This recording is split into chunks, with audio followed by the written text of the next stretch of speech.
Ladies and gentlemen, a myriad of technical issues have gotten us to where we are now, but we appreciate you bearing with us as we're here at the 2024 CFA Championship. And the first score of the game is going to be on the right side for Jacksonville with no flag. We do have flags in the backfield. And got some penalties on the backside. That was a rush by, that was Russell's Jace Woods who took it to the right side, and they bring it back for a hold. And started off with a decent drive that went down the field for Jacksonville Christian. They tried to push it downfield, could not get it to go, but live here as usual, and we appreciate you joining us here on 8-Man Extreme. Welcome to everyone watching around the world. I'm Spencer Aitchison, joins us on the sidelines. Proud to be with you in Tuscaloosa, Alabama. We've been covering the CFA Championship for a long time here, Blake, and very unprecedented in high school football to have so many conference championships in a row for a respective team, and we'll get into that after this play as Russell Christian as a first and about 16 after the penalty from the 47, a rush up the middle. This will go to about the 40-yard line. Carry there for Russell Christian's Jace Woods, but very unprecedented to have so much continued dominance at the high school level, and most of that was in their previous coach, Andy Braddock. And as of last year, Tommy Miller took over those reins in his second season, and conference championship already on his resume. He's been doing pretty well so far. But for Russell Christian, they look, even as the number 2 seed, they still look as a dangerous team. And once again, we'll get to you in a second. I need to make sure I'm not building you up as much. 2nd and 11. In the backfield, a toss on the left side. A catch is made. A good tiptoe on the sideline. Good catch for Russell Christian's Andrew Cole, who will get down to about the 23, 24-yard line for the first down. Yeah, absolutely. That was a great catch, great pitch and catch right there from Cole. As I was saying with Russell Christian, very unlikely to be dominant this much at the high school level. Yeah, I think that Spence. I think that speaks to the atonement of their school culture in the football program. As you get a carry for a handful of yards here to bring up second down.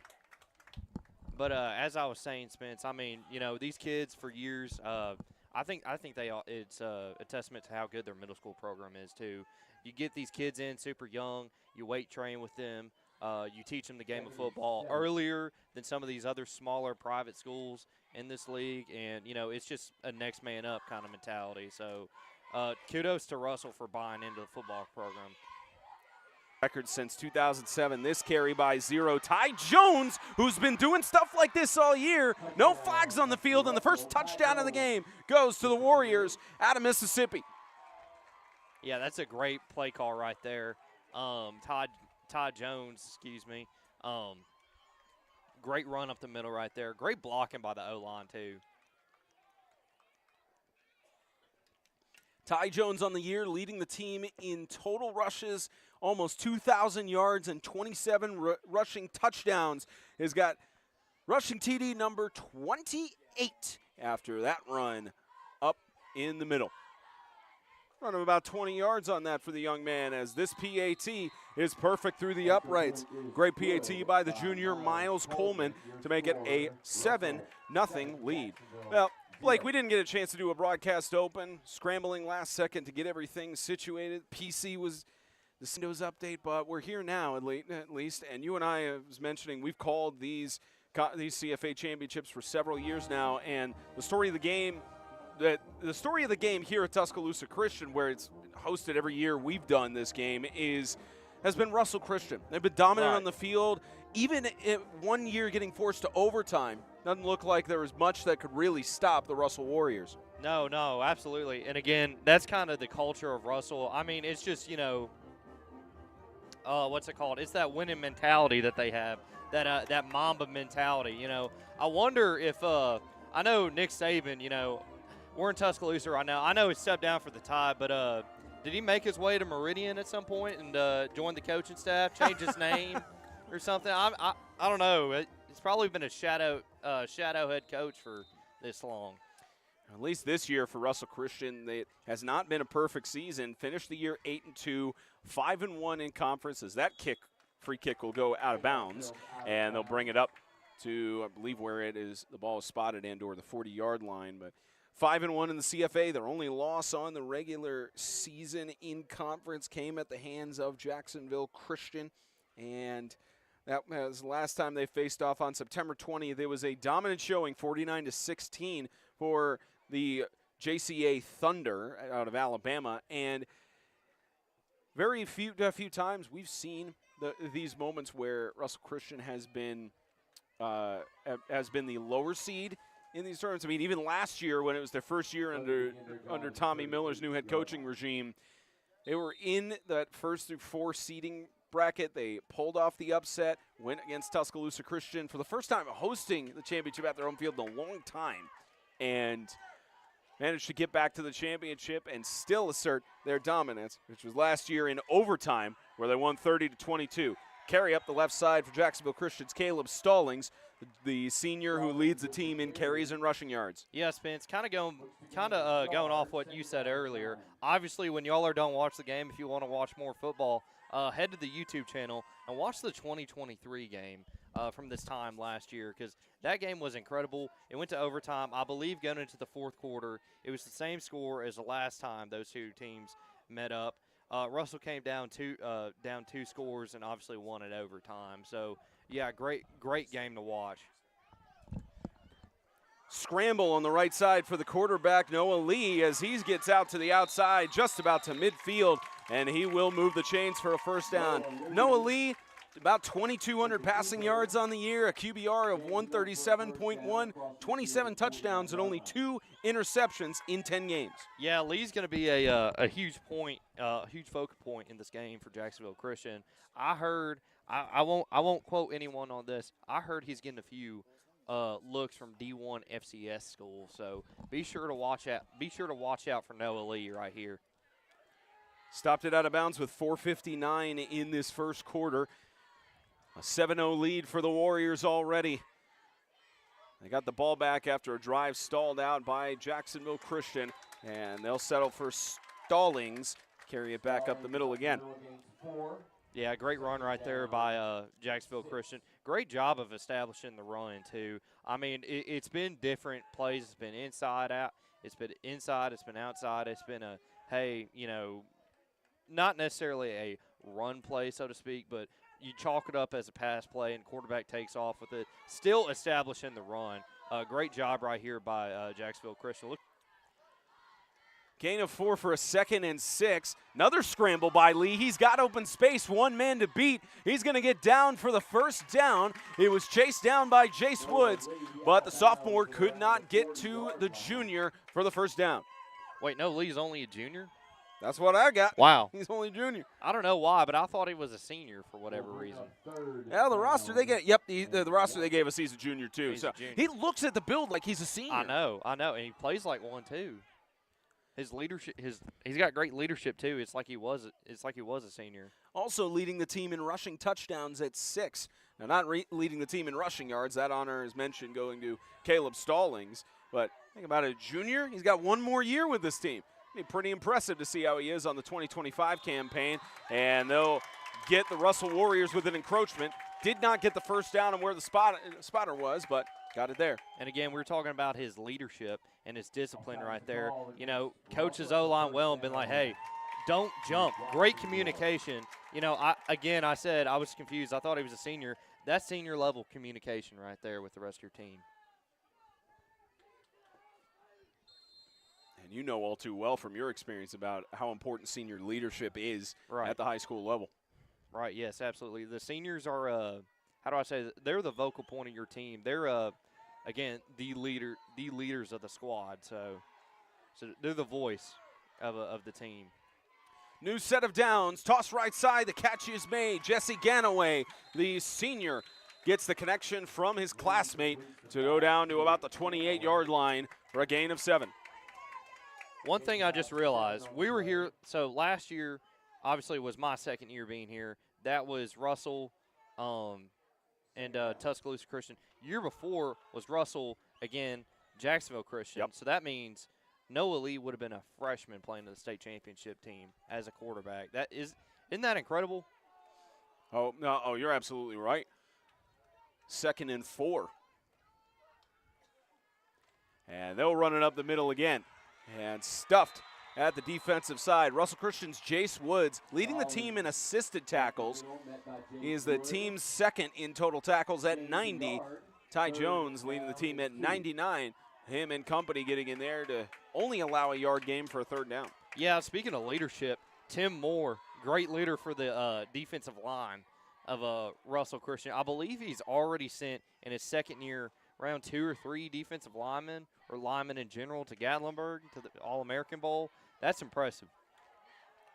Granted, he did inherit a very talented roster, but still.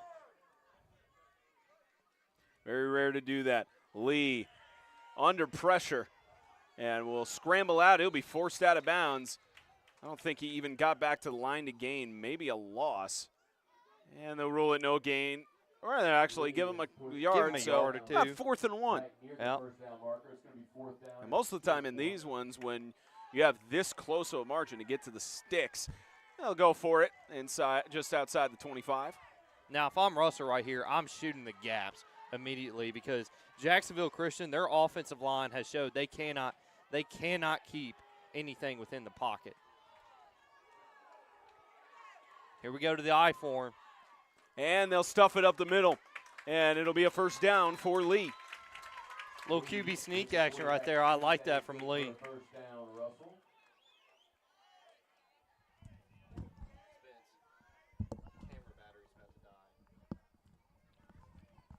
First down, Jacksonville at the 23-yard line.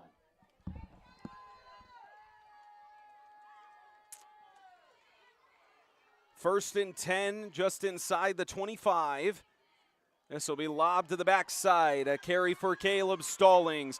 Spins out several defenders. They cannot bring him down. And he finally, after contacting about the 6th, 7th man, he gets a couple of yards gain. Didn't result in much, but great effort to prevent the loss. That was I'm not going to say that. That was a heck of a run right there by Stallings right there. Call that beastquake, man. I mean, that was a great physical run. He's just got to get upfield. Hey, great. That's probably the hardest I've seen anyone ever fight for 3 yards. Very, very impressive 3-yard run right there.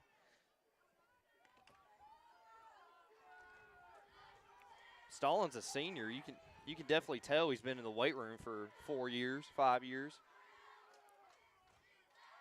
A lot of fight to get 3 yards on a 2nd and 7. Quick sling to the right side.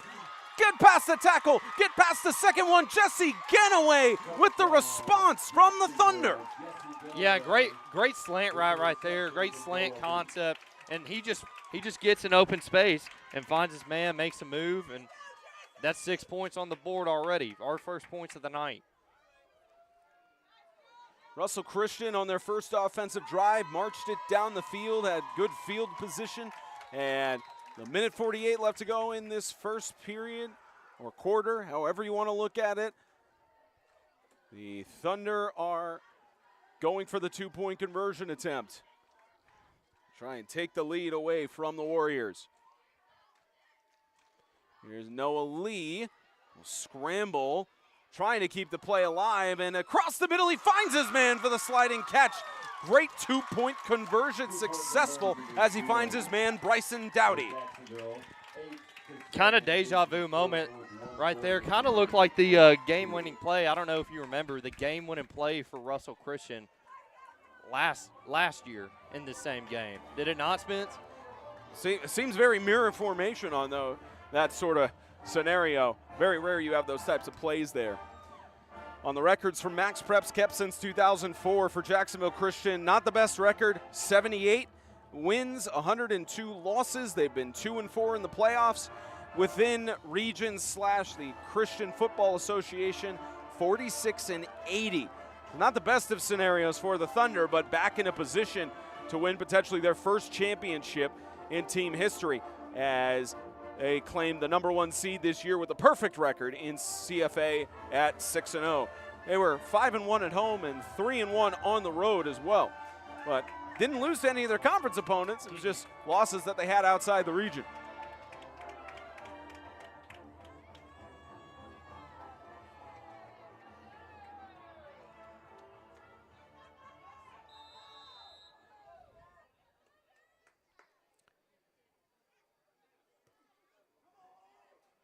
They'll send it to about the 35, and this is a kickoff return to the 45, maybe about 10 yards on return by Matthew Woodle. And this will give the Russell Warriors good field position to start out. And their offense has been impressive on the year. It's mostly run through their star senior in Ty Jones on the rushing side. Bo Morphus at their quarterback position with 663 passing yards, also a decent QBR at 114.5, with only 1 touchdown and 14 interceptions thrown, or 14 touchdowns, I should say. He's done pretty well on the quarterback side, and they'll run it to Ty Jones, who carries it up for about 7 yards. Anytime he gets the ball, he's averaging about 11 yards a carry. Yeah, Russell right there, I mean, that's their bread and butter, the run game. I mean, they've been doing that for years. If you're Jacksonville Christian, you got to send 3-4 guys to one side of the ball every single play. Got to try and stop that run somehow. Seems like this first quarter has gone fairly fast as Russell across midfield get to a 2nd and 4.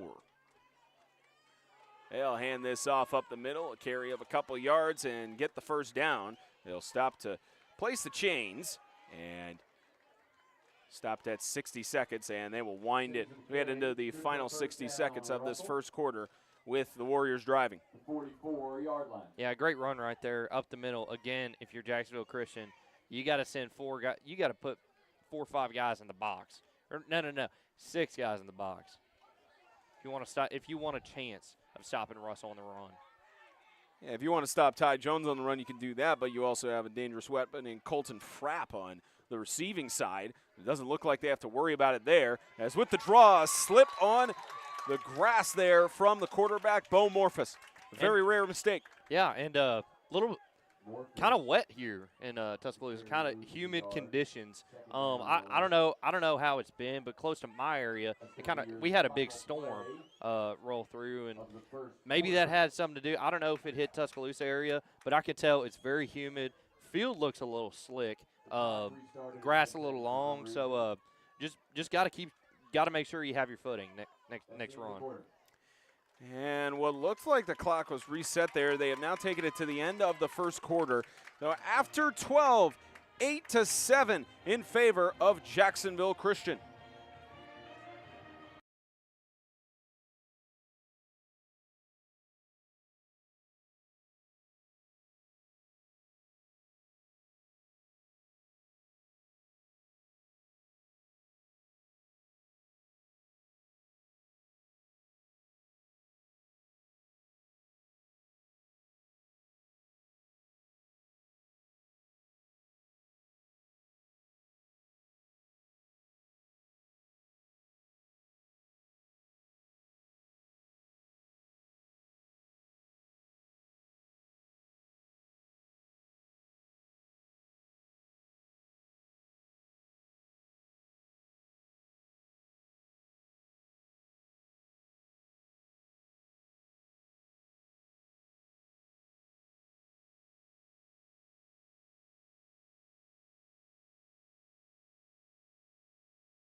Start of the second quarter here in Tuscaloosa. 2nd and 13 with the sides of the field swapped. It'll go down to about the 45. Yeah, they must be listening to me up here because they sent a few guys in the box, sent them down the center's throat, and just got in the backfield. Great job on defense right there by JCA.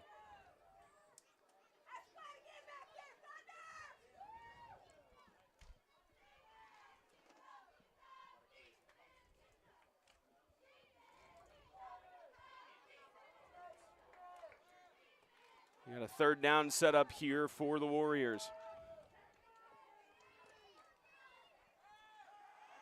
A right side pass, catch made, tackle by Dowdy. It's Catch by Decker McKenzie, who will get down for a gain of several yards, but it's short of the line to gain by 4. Yeah, it's a short and simple play, but, I mean, it worked. Had Decker McKenzie wide open and just hit the man for the, quick and easy yardage. Now you got a first down. Great play call right there by Russell Christian, really switching up from a run to a pass. And on a 4th down, this deep past midfield, normal trend to go for it at this level. And trying to go up the middle, loose for the first down, and a couple more yards is Ty Jones, who will get all the way inside the 30. Yeah, Ty Jones, great run right there, but it looks like he got just barely nicked by the fingers of Bryson Dowdy right there. Had he had just an inch more space, he would have been gone. That would have been 6, Spence.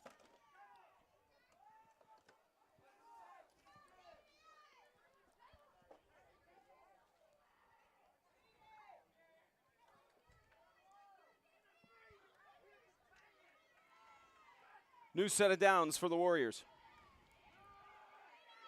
First and 10. This will be a carry that's stuffed by the defensive line, maybe back to the line of scrimmage or a gain of 1. Yeah, and again, Russell going with their bread and butter, just trying to find a little bit of space. It worked before, why not now? But Jacksonville Christian, they guessed perfectly on that hole, just collapsed it, and obviously got to stop. So.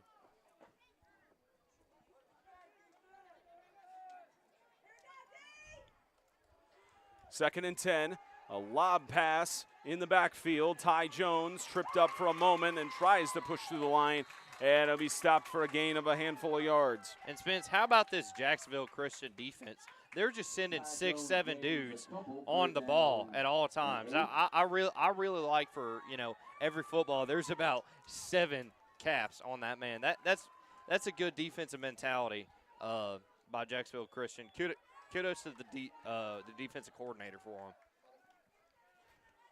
Yeah, they got several coordinators or several people on the respective staff for Jacksonville Christian. At least listed, they have an assistant coach in Steve Lee and just Tommy Miller. So doing what they can at least on the coaching side. And here's another scramble for Bo Morphus. He'll go to the left side, and somehow the catch is completed by Andrew Cole. Yeah, and that's just one of those stop-and-go, high-low kind of routes right there. Just rolled out, found his man, and just the receiver read the coverage right and just hit him for a good gain. Now you're in a 4th and short situation. Kind of interesting here to see what Russell does. Do they go with the short slant pass, or do they try and run it up the gut? We'll see right here. We'll also see what Jacksonville Christian will do defensively. I feel like their defensive line is going to try and get in the backfield right here.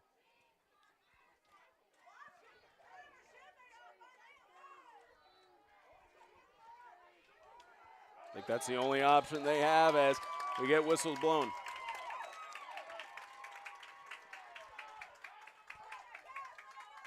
False start called on the offense. Against the Warriors, going to back them up 5 yards, make it 4th down and 6. Not often you see that thing sort of happen, but especially when you have a loud crowd like this, it certainly doesn't help.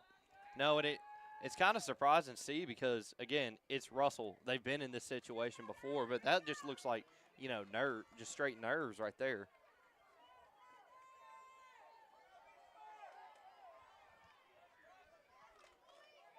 Moved back 5 yards for a 4th down. 4th down and 5, another scramble and another toss, incomplete, and the Thunder force a 4th and out. Yeah, great offensive play right there. Way to draw it up, just could not connect on the pass right there. But great stop nonetheless by Jacksonville Christian. Don't let that drop pass take anything away from this JCA defense because they have been playing lights out.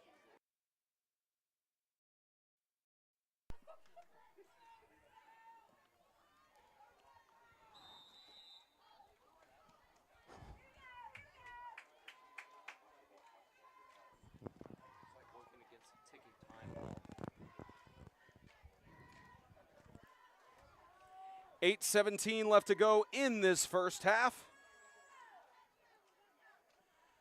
And a scramble from Noah Lee and gets a good positive gain out of it to the 39-yard line.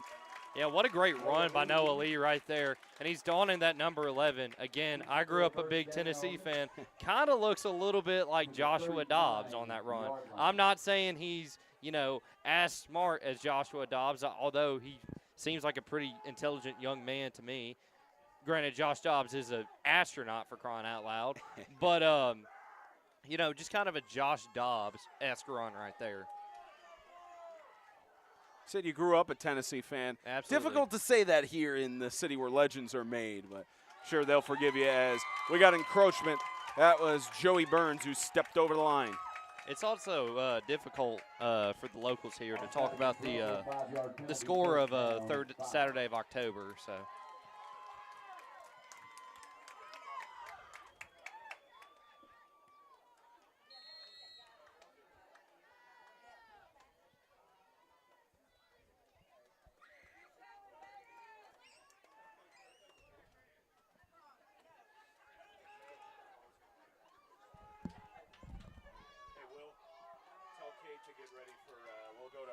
Second on camera. A carry up the middle. Another opportunity for Jacksonville Christian to try and move the sticks, but just short about a yard. Yeah, great run right there regardless, though, for JCA. They're not, how do I say this? They're not moving the ball, you know, relentlessly on them, but they're moving the ball regardless. It's been a good, you know, push and pull both ways. So pretty balanced game, Spence. We should be in for a haymaker for sure.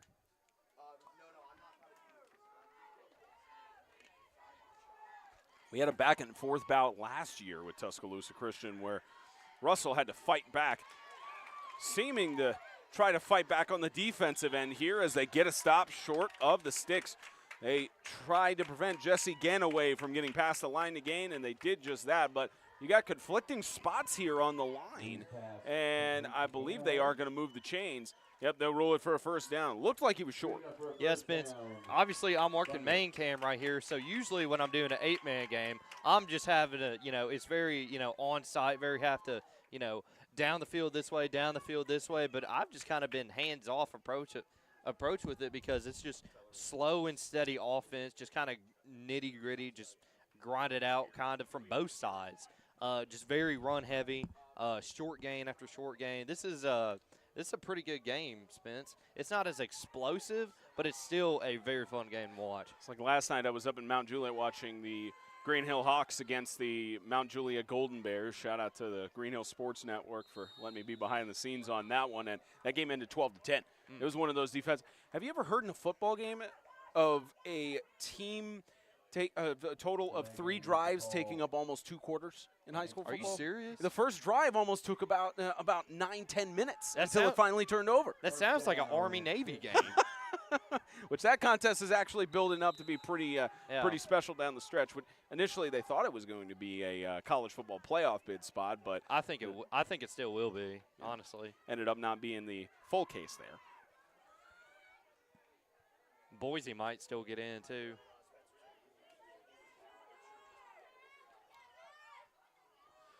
From the backfield, Lee on the scramble, under pressure, still trying to save life, misses 3 different tackles and finds some space to get positive yards. There's a reason why they trust Noah Lee under center or in the pocket or wherever you put him on the field. And sure, it didn't get that many yards there, but stepped out of bounds to keep it from being a detrimental loss. Dare I say, his running looks like Michael Vick as well. I mean, he's a very elusive runner. He's quick, he's shifty, and I mean, you know, he just eluded pressure very well right there. Almost looked like Evan Ashlock a couple of years ago from Evan Sacred Ashlock, Heart. Yeah. Yeah, Evan Ashlock, he ended up walking on to the Tennessee football team, and he was more of a there for grades kind of guy, but I mean, still, SEC ball. Hey, still got to be a part of it. As Lee on second down, he's not going to get out of that one this time. He does toss it, and looked like there was an eligible receiver in the area, and if you see the official pointing towards it to indicate no intentional grounding, and they still are running the clock, even though I wonder if it seemed like that should have been an incomplete pass, but Yeah. still running it down, but brings up third down. Yep. So, while I do appreciate the elusiveness of Lee, I mean, you got to know when to throw it away. When you have two defenders in your grill, you just got to get rid of that ball.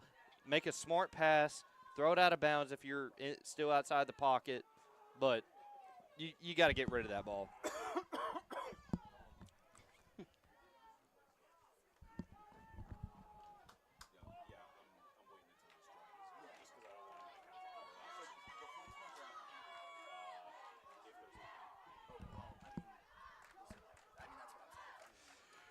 Third down and 12.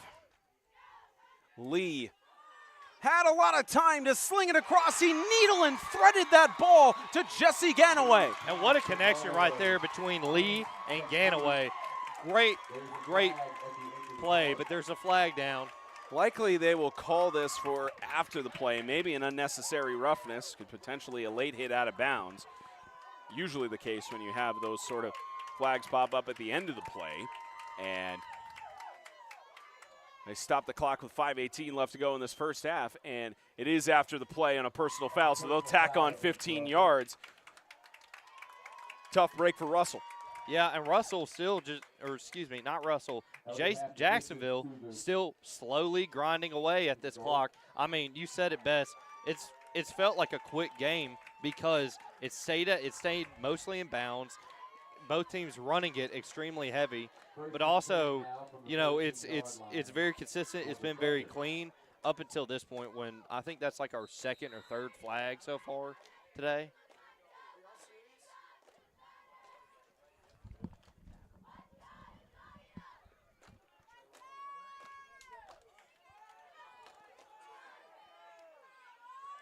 Run up the middle. Carry for a couple of yards. And as Stallings on the run, that'll bring it up for about a second down and 6. Yeah, great tackle by Matthew Woodle. Just great heads up tackle right there. Tackled Stallings, and Stallings is he's a pretty big chunk of pads right there. That was not an easy tackle. Great play by the Russell defense right there.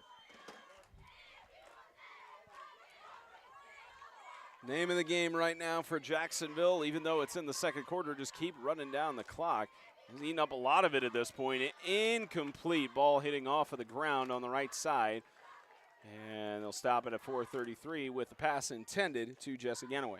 Yeah, and I guess Jacksonville Christian has figured out the key to, knock on wood, to beating Russell. It's to not give them any time to do anything. So they just keep holding the ball. You know, they pass it every now and then, but not consistently all the time. Just great play calling and great game planning by Jacksonville Christian. Also great defensive play calling on that side of the ball too.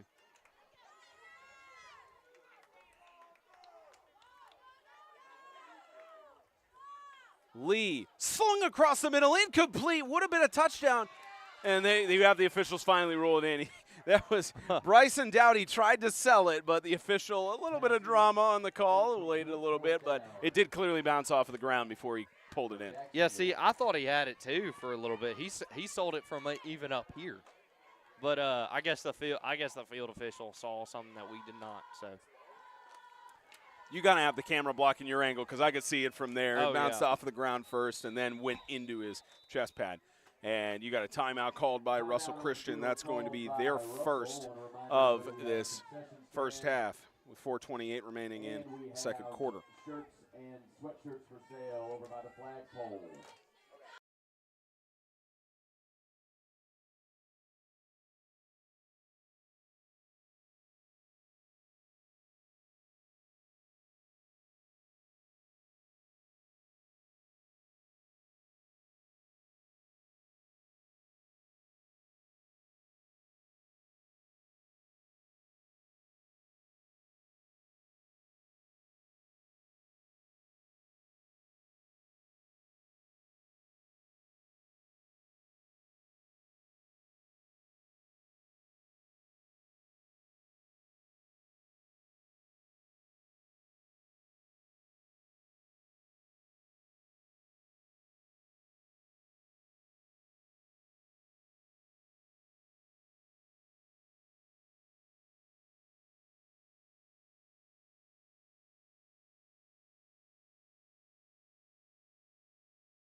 back in action. Deep toss right side, and the catch will be made and ruled down at the 1 yard line. A great reception, tiptoeing the sideline, Jesse Ganaway. Yeah, that's a pro play right there. Great little fade route to the end zone. Saw his first read and just connected with him to the outside shoulder. That was a great throw right there for the first down. And now they're about to score. You know, knock on wood. I don't want to jinx them or anything, but hey, it looks good for them.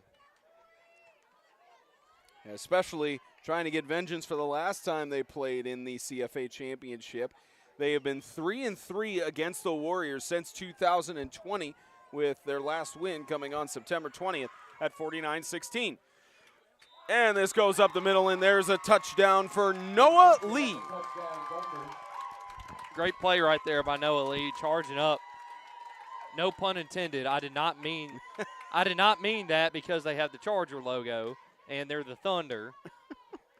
Charging up the middle right there to trot in for the score. And the benefit on their side, at least in terms of getting that first 2-point conversion and leading by 7. So even if they miss this, with Russell's Christian having a field goal kicker, they wouldn't really risk anything if they miss the 2-pointer. But better for them to go up by 9 in this case to make it a 2-possession game. Lee with a muffed snap. He heads to the right side and back to the left. He somehow makes it look easy to avoid tackles. And my gracious, how about that? Wide open in the end zone. Nick Broder, the senior. Lee, again, there's that junior-senior connection. Lee plays like, again, he plays like he's in the 14th grade, to be honest with you. Can we check this kid's age? I'm just kidding. But yeah, no, great connection right there from the junior-senior. He had about 2 dudes in his grill. Great throw, great connection.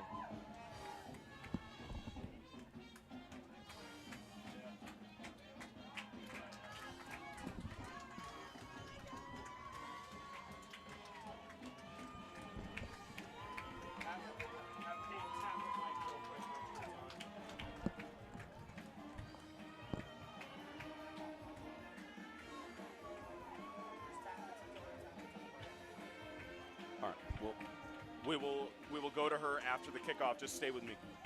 Who is she interviewing?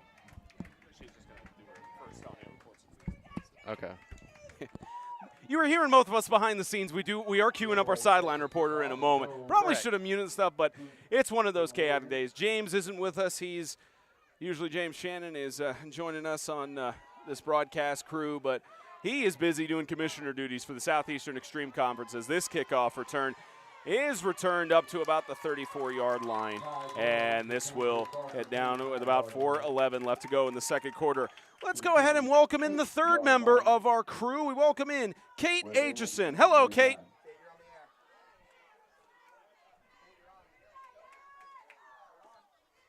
This up for the Christian Football Association Championships. We're here for 8-man football, and 2 teams are playing well right now. We are getting close to the halftime. We appreciate that, Kate, and she'll be getting some of the energy and the vibes throughout the sidelines all game long. And we'll get her reports as we see fit going through the rest of this first half. And here's a tried carry up the right side, a collision with the defense, just a play that looked doomed from the start. Yeah, Russell hasn't looked like themselves, Spence. They just looked a little disgruntled, a little confused. This is not the Russell team. You know, I know Russell teams in the past have been good, have been exceptionally well. This team is still really good. Let me not say that, you know, to disgrace them, but still they just don't look like they're in sync right now, Spence. I'll need to pull up the box score. Russell Christian does call a timeout. I need to look up the box score while we have a chance here from last year's CFA championship game, because remember, it was a overtime victory by 8 points for Russell. Let's see. I feel like James right now on Extreme Talk, where I'm like, let me pull up this information instead of having it readily available. But As we mentioned, I we've was been a on. slight diss. Yeah, we've been. Throw some shade. Oh, well, you see, James could take it. He knows fully well. Oh, yeah. So that box score on last year's CFA championship, it was 6-0 in favor of Tuscaloosa Christian. Then 14-8 at the end of the second quarter, so tied 14 all heading into the half. Tuscaloosa Christian got a touchdown and a two-pointer in the third quarter. They were leading, and it wasn't until the fourth quarter Russell Christian matched that to force it to overtime and then scored the 8. Rest is history. So same situation where Russell didn't look like themselves last year, so not indicative of what can happen the rest of the game. Right, absolutely. And I was going to say this, but I'll say, Spence, I'll save it for later. I'll see how the rest of the game goes for me to say that statement. 3:52 and winding down left in this first half. A run scramble for Ty Jones, as he's done so well throughout the season, loses the football, but it does get fumbled out of bounds. The tackle by Ganaway on Ty Jones, and he does get a gain of about 7. So, Spence, that is one thing to watch for. Fumble goes out of bounds. Clock is still going to roll. So, Russell, they really do need to get on this ball and snap it quickly, try and get a first down, because if they have to punt it and Jacksonville Christian goes down and scores with the remaining time, that's not going to look good for them. And they get the ball to start the third quarter, do they not? If I'm not, it sounds about right to me. Yeah. So, again, they need to play with some urgency here.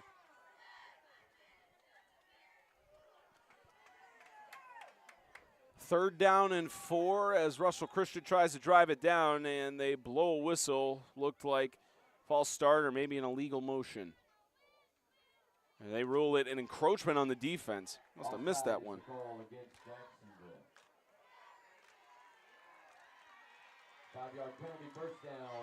And that gives Russell Christian a break to move the sticks. Yeah, just a mental lapse right there by Jacksonville Christian. What do they call offsides? Encroachment. Encroachment. Again, Okay. shout out to Ronnie Perkins, and James will give me crap for this one again. The amount of times that I've said on air there is no offsides in high school football. Oh, okay. Ronnie Perkins taught me that one. It's encroachment only. Even though they're almost exactly the same thing, as this ball to the right side of the middle goes to in the hands of Bo Morphus, carry it a couple of yards. Yeah, great run right there, but clock's rolling and you got to score. I wonder when Russell's going to, dig deep in their playbook and kind of look and see, like, okay, what passing concepts do we have? Because we've got to get down the field here pretty soon. Yeah, and it's not uncharacteristic for them to pass. I mean, Colton Frapp has 13 catches for 231 yards on the year and 4 receiving touchdowns. So you wonder when they're going to get the 6'1 junior involved, especially with the amount of reach he has. But maybe they're thinking about it now as Russell calls their final timeout of the half. And they'll maybe think it over. But 2:05 remaining in this first half. It is 16-7 in favor of the Thunder of Jacksonville Christian.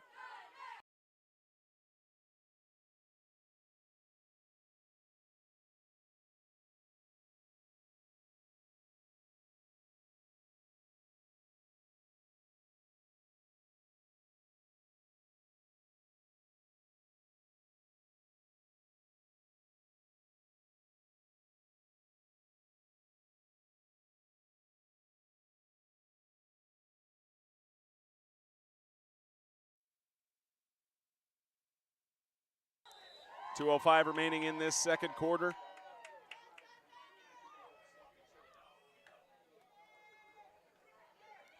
Shovel pass to the left side, a flag thrown on the far side of the field.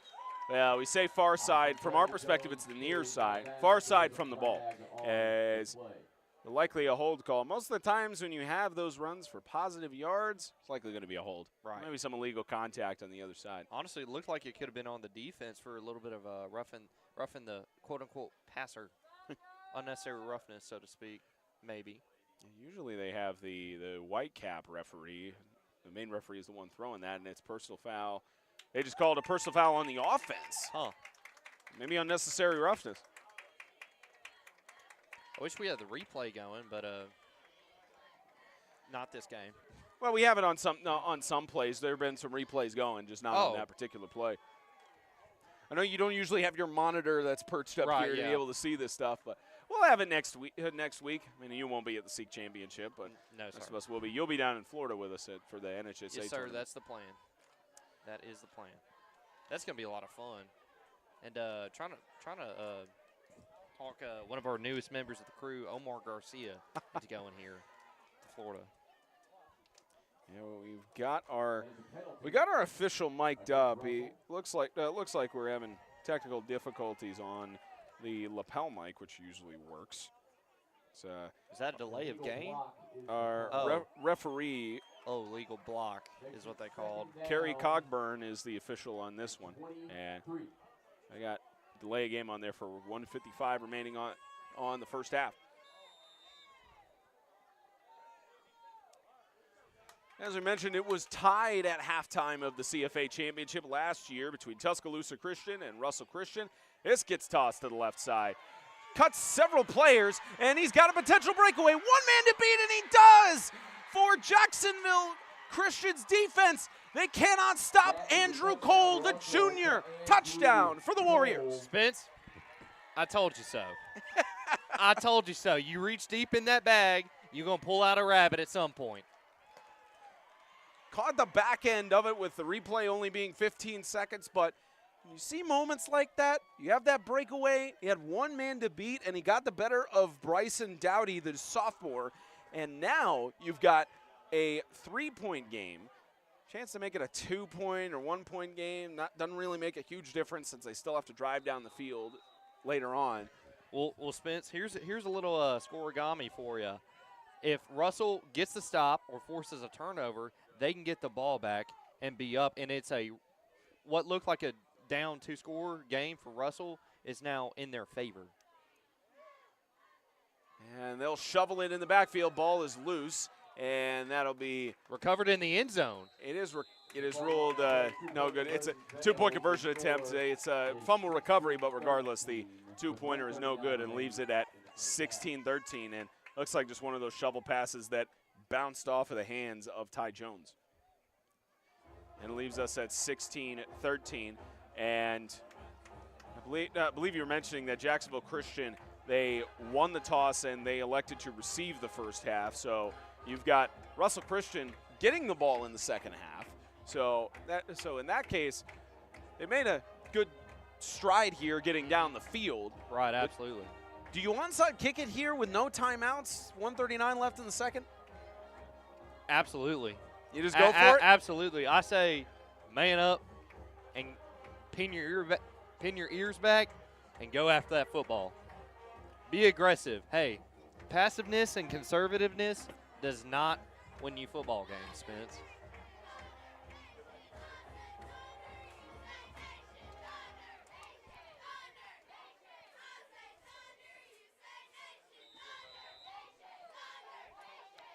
Thunder Nation here on our side with the press box. They don't go for the onside kick.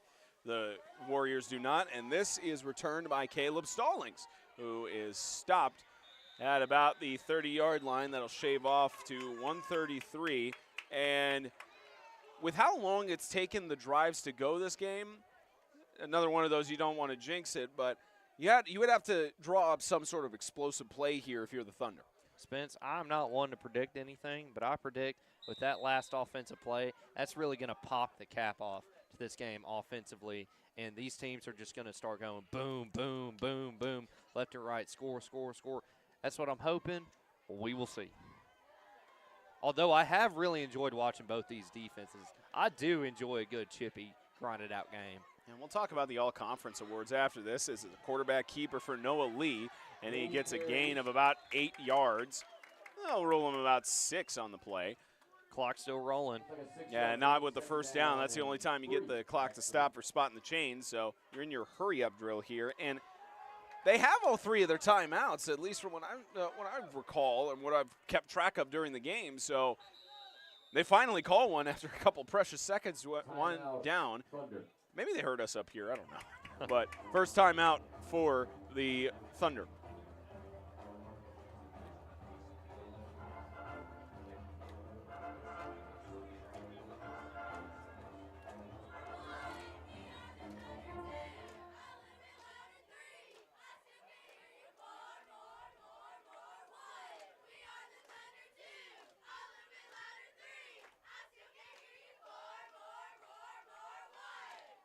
68 seconds remaining in this first half.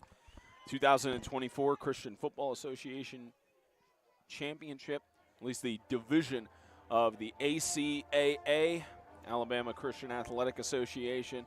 Tuscaloosa Christian has pretty much hosted this championship for a long time in consecutive game streaks over the years, and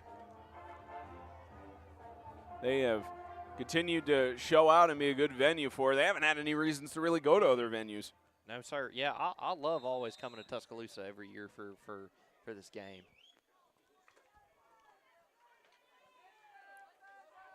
And Joey Lancaster and company, great job of coordinating the hosting sides, making sure the chain crew are handling the works and everything going smoothly.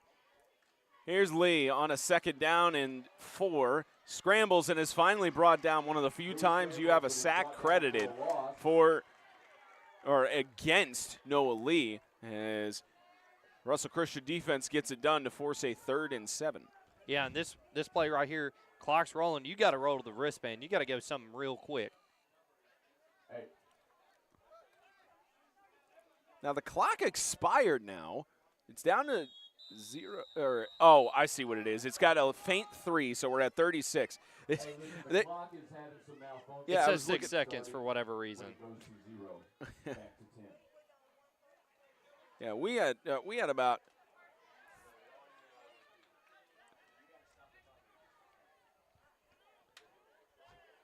so I think it's 36 is what we've got on our clock. The clock is having some malfunctions. The officials are talking about this. And they're discussing. A couple of the fans not happy with the situation right now, and deservedly so. You want to make sure the clock is kept accurately, and because it looks from our distance, it looks like a faint 3 on there, and I don't think there's 75 seconds more. I don't think there's more than 59 seconds in a minute. I mean, there's one more with 60, obviously, but it resets. But I don't think 375 is the. I can't say that's the right rolling either. They're doing what they can, though. They're Yeah. trying to get it reset. That's the important thing. And this kind of ruins, not to place blame or anything, but this kind of ruins Russell's momentum on defense. So it's kind of slowed it down. Obviously, if you're Russell, you are begging for the clock to run right now. That way you go into the half, get the ball back, and try and score.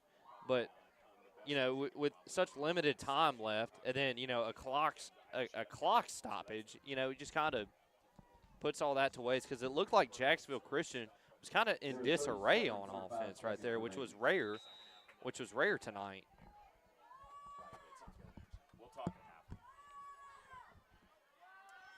So they've got 7.5 on the clock, or 37.5, I should say, as this is tossed to the left side. And getting out of bounds is Jesse Ganaway, and I believe that's 31.4. Again, at least from our vantage point on the scoreboard, there's a faded 3 in the corner. So I'm pretty certain that says 31.3. Right, yeah, it's most definitely a scoreboard difficulty right there. So a lot of, I don't know if y'all heard earlier, but there was a lot of angry fans shouting. Oh, yeah. I think they were equally as confused as us. So glad it's all resolved now. Yeah, you want to talk about Jinx? We were just talking about they got everything situated for Tuscaloosa Christian hosting. I think our announcer Jinx factored into that as Lee tosses it across the middle of Dart to Dowdy, who gets the first down. And Spence, I was talking about earlier, that stoppage of play kind of ruled against Russell Christian's favor, because Jacksonville Christian looked in disarray before the stoppage. Now they're just clicking in motion. Yeah, and I could see the faded number there. It's down to underneath 20 seconds. Lee gets out of the tackle. Lee looking to the left side. He's going to try to scramble to get out of bounds, and does at the 35-yard line. And we've got 11.3 on the clock. But Jacksonville Christian still has 2 of their timeouts. I don't know why they didn't decide to time out there when they got the first down. I don't know. That's not the best clock management right there. But they may be trying to, you know, get a quick play off, timeout, and then gun it down the middle. We will see. It's probably one. If you're good at management here, you can get 2 plays out of this. Oh yeah, absolutely. Just quick little tunnel pass, and then timeout. Yeah, you just can't get a sack. Yeah. has only happened once on the game thus far. This offensive line doing what they can to protect Noah Lee in the backfield. You got Ganaway in motion. Lee has got some pressure. He's got 7 seconds to work with, slings into the end zone, touchdown! The sophomore, Bryson Dowdy. Forget everything I just said, Spence. That is great game planning right there. That is great play calling right there for Jacksonville Christian. They knew what they were doing right there. We have a penalty marker. All but too soon. Illegal motion or false start on the offense. Will that be a runoff on the clock, or? I don't know if they have the 10-second runoff yet in high school football. I don't think they have that quite yet. But the officials are discussing here. So I wonder if, because you have the coaches on the sideline for Jacksonville Christian, they're wondering if that was a legal motion because it looked like Ganaway was the only player that was moving off of the line. Right, yeah. And again, momentum kind of shifts right here given the situation. You know Jacksonville is about to go deep. But, you know, I mean, there's just nothing you can do about that right there. And so what looks like momentum favoring Jacksonville Christian has now completely swung to Russell's side.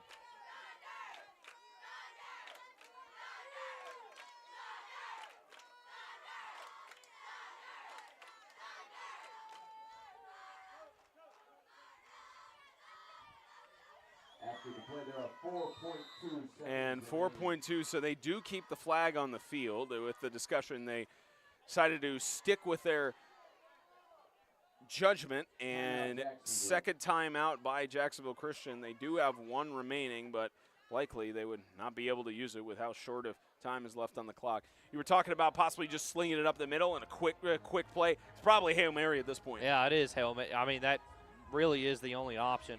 Unless you can get a 2-second playoff, I don't think it's worth it. I don't think you can mathematically. I don't think that's possible. But yeah, Spence, I mean, again, this ultimately boils down to, again, clock management.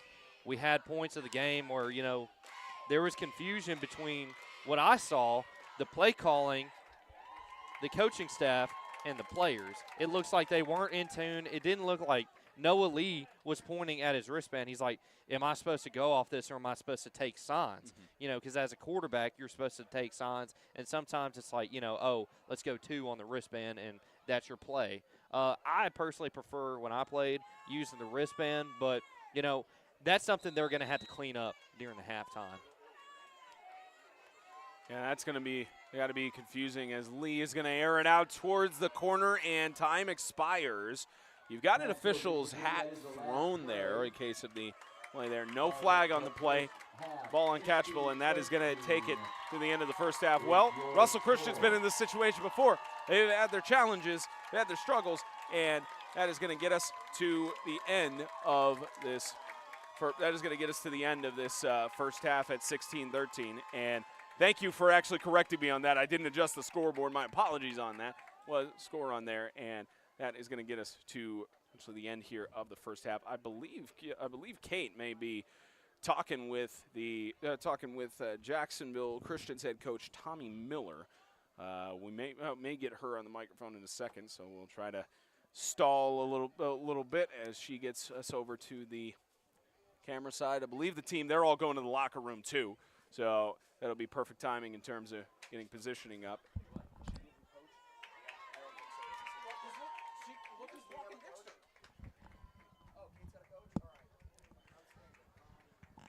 All right. Hey, Will. I'm queuing it up. Queue it up. All right. Well, Kate Aitchison is standing by on the sideline. Looks like she is with head coach Tommy Miller. Kate.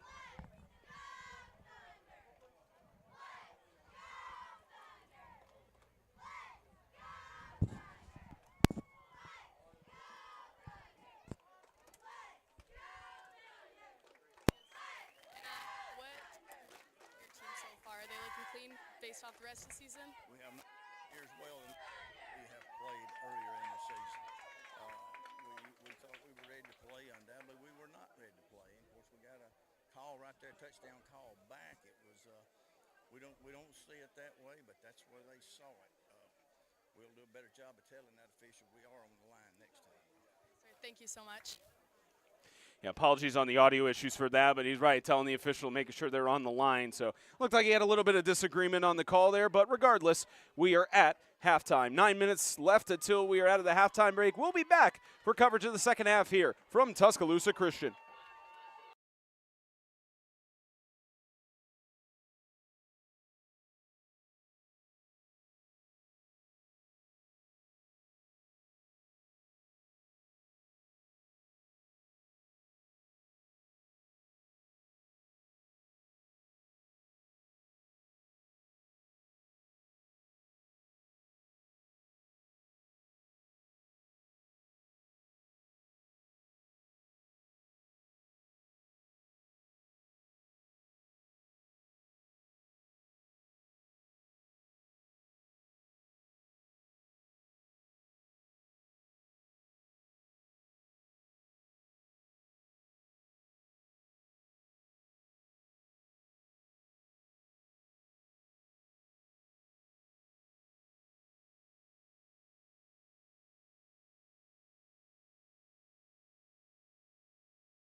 We welcome you back to Tuscaloosa Christian.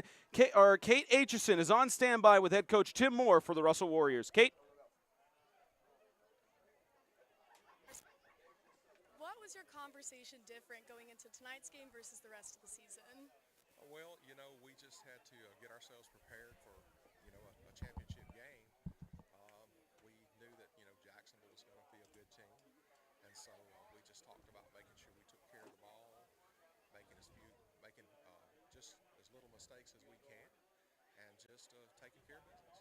Absolutely. And how did that halftime conversation, how do you feel like they're doing on that? We've done a good job so far. We've got some things we got to work out, but outside of that, I feel like we're really we're working hard to get there. Thank you so much. Good luck, Coach.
Halftime, that was a little bit questionable, but that was a clear hold.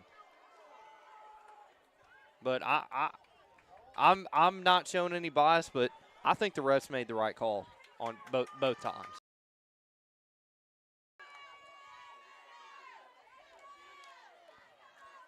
After the penalty, first down. So they bring it back instead of what could have been a touchdown for Caleb Stallings, and that would add to his total as 4 rushing touchdowns on the year, get it up to 5, and we've got a stoppage at play right now.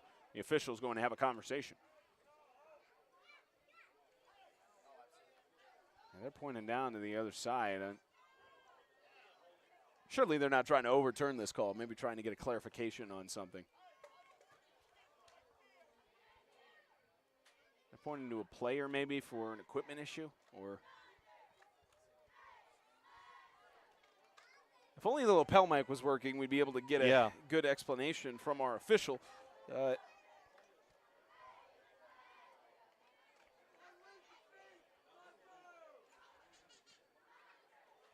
Certainly at the high school level, you want the officials to gather and make sure that they get things right when they can, make sure they have the right information available, and sometimes you can piece the angles together in your conversations and figure out what potentially happened or what one person saw over the other. And they call it an official's timeout now, formally, and they're having some other discussions an in-depth discussion with coaches on both sides, or no, just on the Jacksonville side. Alan Montgomery, would you please report to the field? It is Tommy Miller he is having a conversation with, Coach Tommy Miller. And they asked Alan Montgomery to report to the field. It looks like the officials are heading to the side. I'm not sure. It's maybe a potential fan being ejected here. I believe they have a designated administrator that is on site who's having a conversation.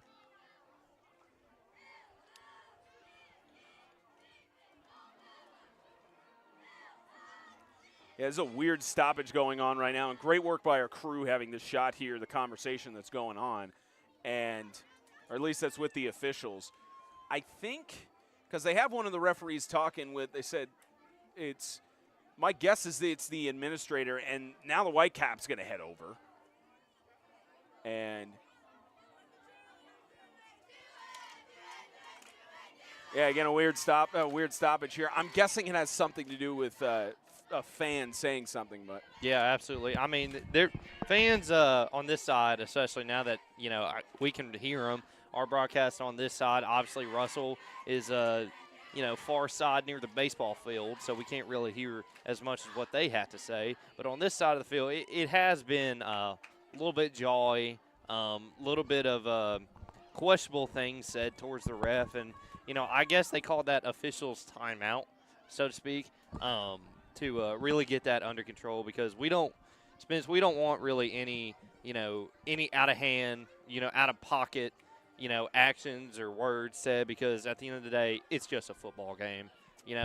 There's no need for anything personal to happen. So this is a pretty smart timeout just to get, calm the nerves. Just, hey, remind y'all, it's just a football game. I know we all love football. That's why we're all here. But, let's tone it down a little bit.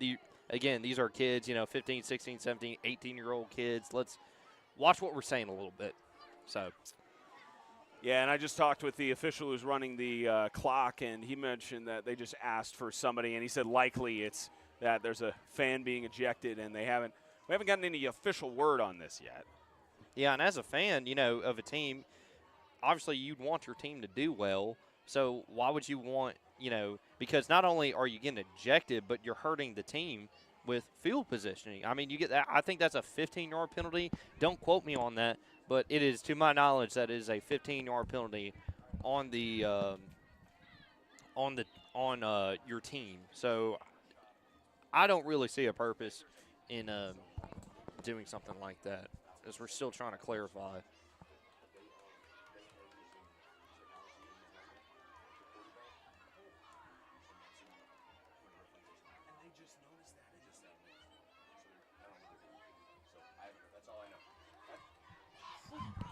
So we just officially got word, thanks to Joey Lancaster on that. Apparently, the Jacksonville Christian Academy Thunder are using helmet technology in the quarterback's helmet, which I guess per the NFHS rulebook, it is not allowed. Mm-hmm. So, and they just noticed it here in the second half. Wow. So, so my guess is that they're replacing a helmet, or they're trying to figure out the situation is, and I guess they're not going to penalize them any further, but that's huge. If they had that that's what you were wondering about earlier with the comment of, do I look at the play sheet or do I do the hand signal? That's why. Yeah. Because they were communicating in the helmets. Yeah, and I noticed on the sideline, one of their coaches, he had a headset on for the entirety of the game. Now it's come off. Now it's in his hand. So this is kind of a competitive switch. Halftime hadn't even started, and it's already in Russell's favor. How will this offense adapt to this entirely new system? That's tossed to the left side. Catch made by Dowdy as we resume play here to the 44-yard line, and gets back to a yard short of the original yard marker. They're actually spotted right there for a 2nd and 10. But so this is one of those, again, you know me, Blake, and those who heard my work throughout this. I do my best not to bash the officials. I don't know how you don't notice that for a whole half. Yeah. Because you have one guy with a headset on, and there's no other coaches around. I don't know how you don't notice that competitive disadvantage for a full half. Well, honestly, we saw the referees talking to Russell for a little bit, so there might have been, a little bit of words said between, like, hey, they're using helmet communication, they're using telephone. So 2nd and 10, right side sling and a catch made at the 38-yard line. As Jacksonville Christian will get a gain of 5 yards, a good reception on the right side by Jesse Ganaway. And so that kind of brings up the question, and this kind of interesting talking point. When will that get legalized in high school football? It usually, whenever you have a rule that's at the NFL level, it takes about 5 years. It takes within 3 to 5 years, sometimes longer, to implement at the college level. Right. And then 3 to 5 years, sometimes longer, at the high school level. Actually, a couple weeks ago, I was doing the the Tennessee Middle School Athletic Association Volleyball Championships. Tell that story in a second. 3rd and 5. Scramble for Lee, gets out of the tackle, and Lee's got a potential breakaway. Here goes Lee to the left side, got one man to beat, spins out of several tackles, and here goes Noah Lee, the junior, finally brought down from behind by Jace Woods, down to about the 20-yard line, inside the red zone at the 17. Yeah, great play right there by Noah Lee. Hey, no headset, no problem, I guess. Just take the ball off and run with it. Great play right there, great run right there by Noah Lee. But, Spence, I want to go back to what you were talking about, like kind of the trickle-down effect from the NFL. It's taking 5 years, so you're saying about – So a couple weeks ago, did the middle school volleyball championships, and there were calls for a double tap on a set, because technically on the rule book you can't – if you're setting it, it has to be as clean as possible. Right. The National Federation for Volleyball has gotten rid of that rule because it's too close to call for officials. And the collegiate level, as this goes up the middle for a carry, here goes Caleb Stallings to the end zone. Touchdown for the senior, and Jacksonville Christian has got a 2-possession lead. And forget all that momentum I was saying that Russell had. That is now gone.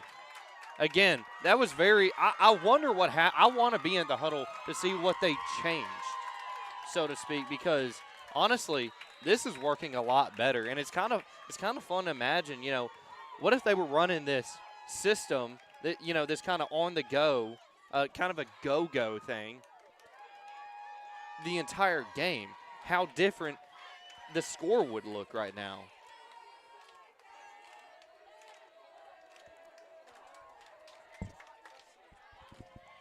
9:28 left to go in the third quarter. A 2-point conversion attempt to make this an 11-point game. Here goes Lee on the scramble. Avoids 2 tackles. Tossed to the corner, and his receiver tried to go back, but he was just a step behind Reed. And that leaves the score at 22-13. So we've got some time. We've got some time now on the pauses. So the NFHS has added an expansion of the rule. They allowed the use of communication devices during authorized conferences outside the 9-yard marks, on the sidelines, and during the halftime intermission.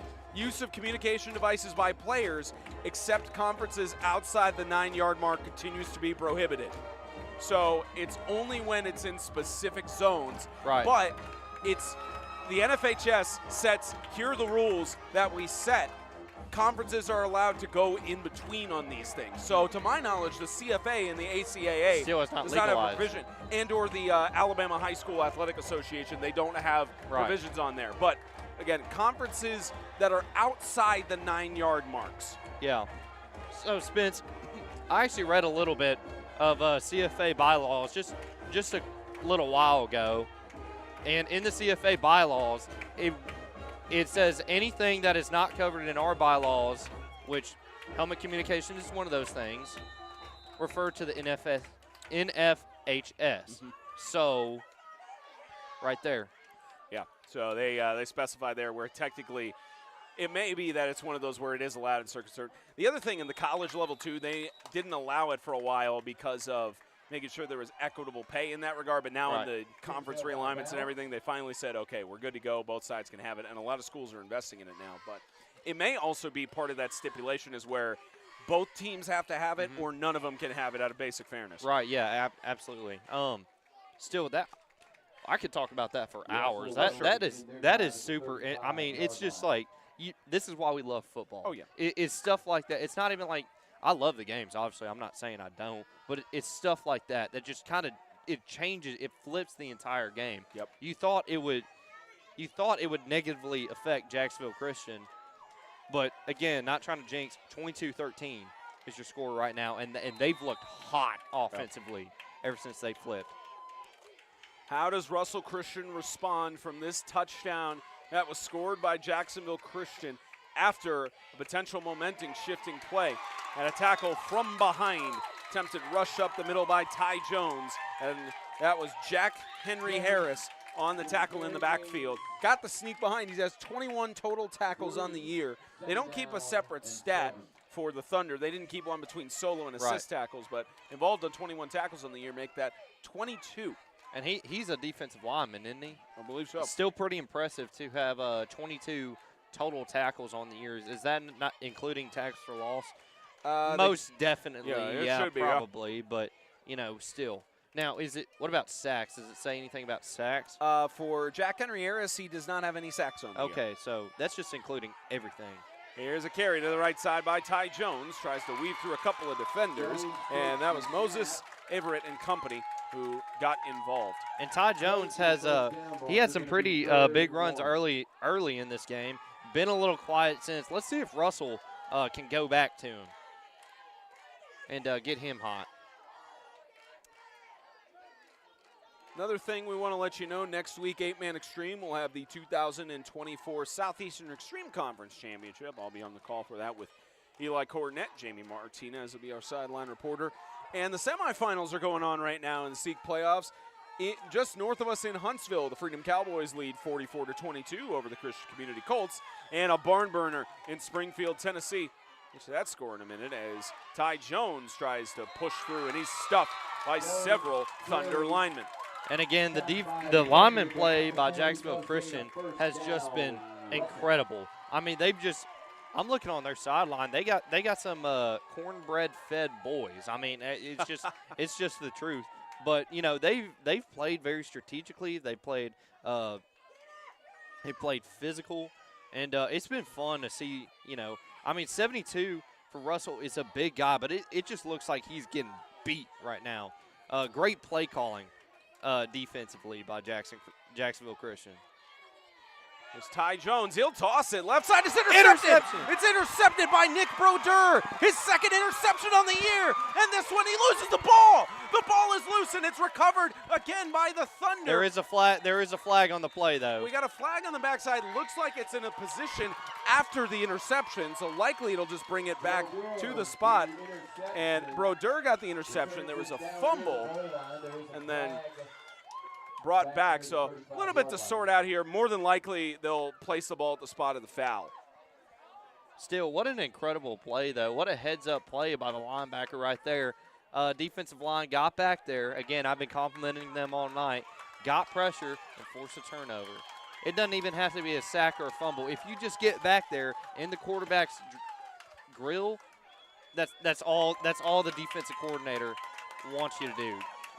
Great job right there by the defense. So they called personal foul and pointed towards the side that Russell was on. So I believe they called that on the return. See if we get the clarification from the official. He's in position for call there. And Spence, I'm gonna point this out real quick. This is how they didn't communicate like this before, where the quarterback calls in the plays, and now they're having to do this. So we're gonna see a little bit slower of an offense for Jacksonville Christian. But will it be more efficient? So far, it looks like it. Knock on wood, I am not trying to jinx them. I promise. So I believe they called that a blindside block on Riverside Christian, if my officiating signals are correct. I believe that's blindside block, Right. the fist together. Okay, I'm glad I'm not too rusty on that, but the Warriors called for the penalty, and it gets down inside for a 1st and goal, and Jacksonville Christian trying to push it through to the goal line, and they get it in for another touchdown. Right up the middle, no doubt. Again, great play call right there by Jacksonville Christian. This coaching staff, not only this offense is hot, this coaching staff, their play calling is on fire, Spence. You've got a 15-point lead here in Tuscaloosa. Chance for it to be 17 with 7:09 remaining in this 3rd quarter. And it's starting to look like the score from September 20th, with the opposition being one-sided over the other. Russell Christian needs to respond in some capacity.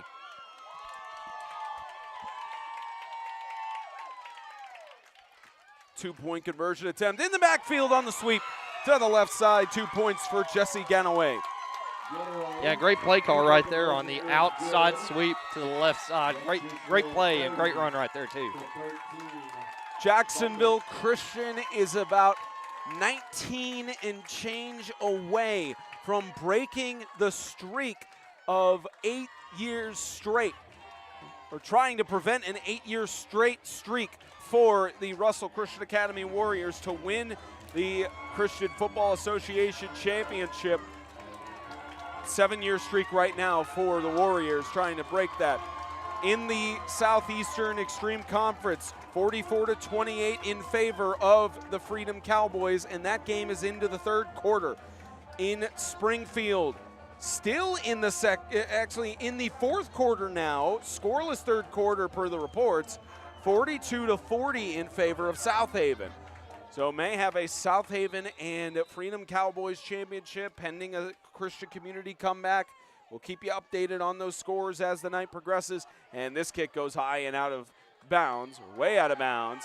And that looked like it was a shove by Brett Gibson, and the a flag junior, and they comes do in. throw a flag. It might be for unsportsmanlike on the Jacksonville Christian bench, but instead of that, we could see that from here. You just can't do that. Yeah, no, and there is kind of I'm starting to see a little bit of favoritism, granted with how, the night has gone with Jacksonville Christian. I understand a few missed calls has happened, and then that helmet communication thing happens. They're going to start, not getting a few calls. It's just the nature of the sport. And right there, they asked for the flag. They didn't get it, and then they insisted. That's just one you just got to let go.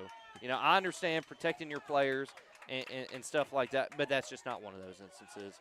So they did have the free kick going out of bounds, and then after the play was over, they add the penalty for a personal foul. They call that on Brett Gibson, the junior, and that will push it back. So initially, it was on Russell for the personal yes, foul? Yes, they pointed to Okay. Russell. Initially, he pointed to Jacksonville Christian on that, and then he said, "Hold on a second," and then pointed the other way. Oh, okay. But then they got okay.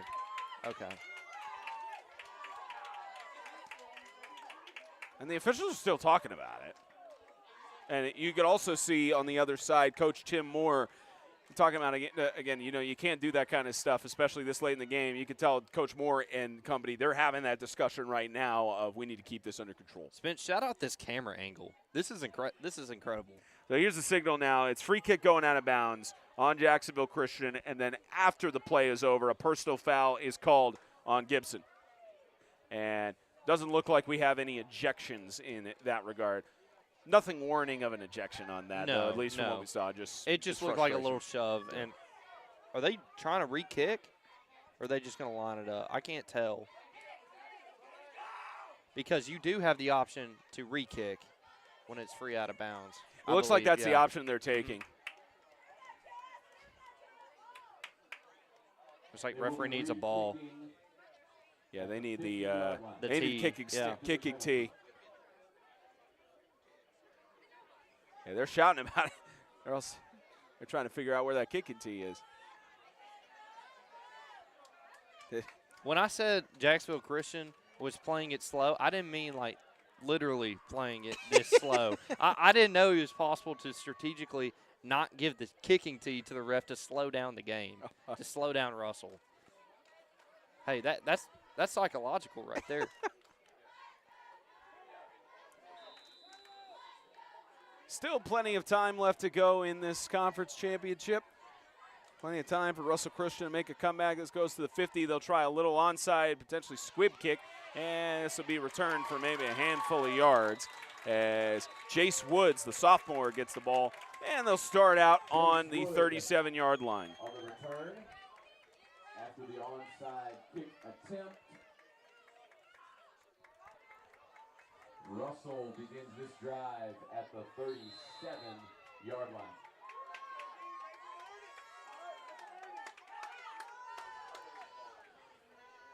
Mention all of our crew working this conference championship, and Will Morrow on the production side, calling the shots on cameras and getting the best angles. Kate Aitchison, our sideline reporter.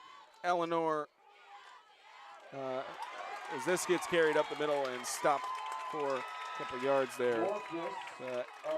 Eleanor Roadhouse is working our close-up cams right down below us. Getting the good angles from down here, and then your roommate Omar is Omar Garcia, yes, sir. Garcia, he decided to come out and help us and such, and he's getting some pretty good shots on the sideline too. Yeah, I told you he's not bad. He's got some experience with this. I don't know how much he talked about it with you, but he does our schools, Mississippi State's, some of their marketing, some of their Instagram stuff. He markets for them, and he's worked football games before, so yeah. 2nd down and 7. The catch is made, and a 1st down and a little bit more. That is from Carter Simmons with his reception. He's had 13 catches on the year for 195 yards. Pretty much any time he catches it, he gets 15 yards. Gets around that average there with a 1st down. And Spence, looks like there's a flag in the backfield on Jacksonville Christian. Face mask is called on Jacksonville. I saw that when he was going down with the flag. Saw the hand in there. I didn't know if he got quite the grip on it, but the officials with the better angles say that he does. So, again, this is like a boxing match. Just, punch after punch after punch on both sides. Jacksonville Christian just comes out of the half, smacks him right in the teeth. And then Russell right now, they're throwing a few jabs in. I'm just waiting for them to land a punch offensively, so to speak, and defensively. And we don't have any sort of boxing names on either of these teams. It feels like they're going the full distance on 10 rounds. Russell Christian's quarterback with the scramble. Quick toss, incomplete. Good awareness by Bo Morphus to toss it there. Incomplete pass intended for Carter Simmons. Spence, I heavily disagree with you on that statement you made earlier about the boxing names. Which one you got? Jesse Ganaway, dude. Yeah, it's fair. Ganaway. That's a boxing name. I was looking for like Muhammad Ali. Now fighting. Mike Tyson. Do we have any Michaels on either of these teams? How do we not have a single Michael on either of these rosters? I feel like that's the craziest thing that's happened all night. Yeah, we have no Michaels. We've got a John. We've got a couple of Andrews. We have no Michaels. Hey, that's what's really important, Spencer. 2nd and 10. Quick sling toss. Same area, same receiver. It was initially targeted for Simmons on that first pass, and it's actually a catch made by Ty Jones. So not the same receiver targeted last time, but it does result in a gain of 7. Spence, I mean this in the best way. I feel like broadcasting with you is, in a sense, cursed because last time in Gatlinburg, we saw with Tim Smith, he was wearing a hoodie in September and in August, and now we don't have any Michaels. Well, what's going on, man? I know it's after Halloween, but what is going on? It's the Halloween thing. Yeah, it's Halloween weekend. You're talking about the Michael side. Well, I mean, the hoodie thing was just cracking. It was an obscure. I guess any time the jokes happen, as this is a carry up the middle, they'll get it to about the yard to gain, waiting for the chains to move, and they will move it for a 1st down. But, yeah, no, I just feel like whenever I broadcast with you, something crazy ends up happening. Well, and we just had that helmet communication. Absolutely. Thing happen too. So we're getting a little bit more excitement here. I mean, last year with the overtime game, was exciting, but.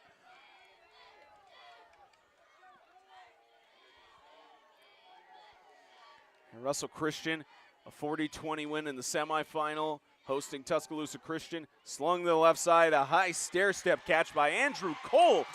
almost got past the defender to break free, and it looks like he's got another first down.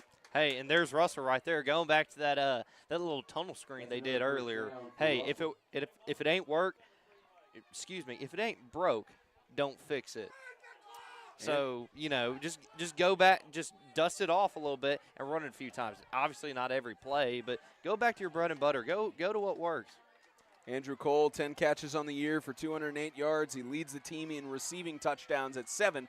Just got targeted on that play. Sling to the right side, catch made. Colton Frapp, he's been quiet on the receiving end as he slips and will get a first and goal, but Frapp, usually the star receiver, he's been the favorite target on the season for Bo Morris, or Morphus, I should say, and gets short of the line to gain. Yeah, no, absolutely. And right there, you know, same play, just opposite side. You know, so they call a 21 or 22 tunnel right there, and just flip it right there. Great play calling, and it works. Looks like they're going to try and switch it up. Watch for the tight end, number 2. He might pop out for a pass. Hand off and up the middle, trying to dive for the goal line, waiting for the signal. He is short. They have the ball. And it actually, you're right, it's a fumble. No, the officials are ruling third down. They are not ruling a fumble recovery. They have ruled it is a first down, waiting for the signal there. Yes, it's a first and goal. They ruled it was not a fumble. Wow.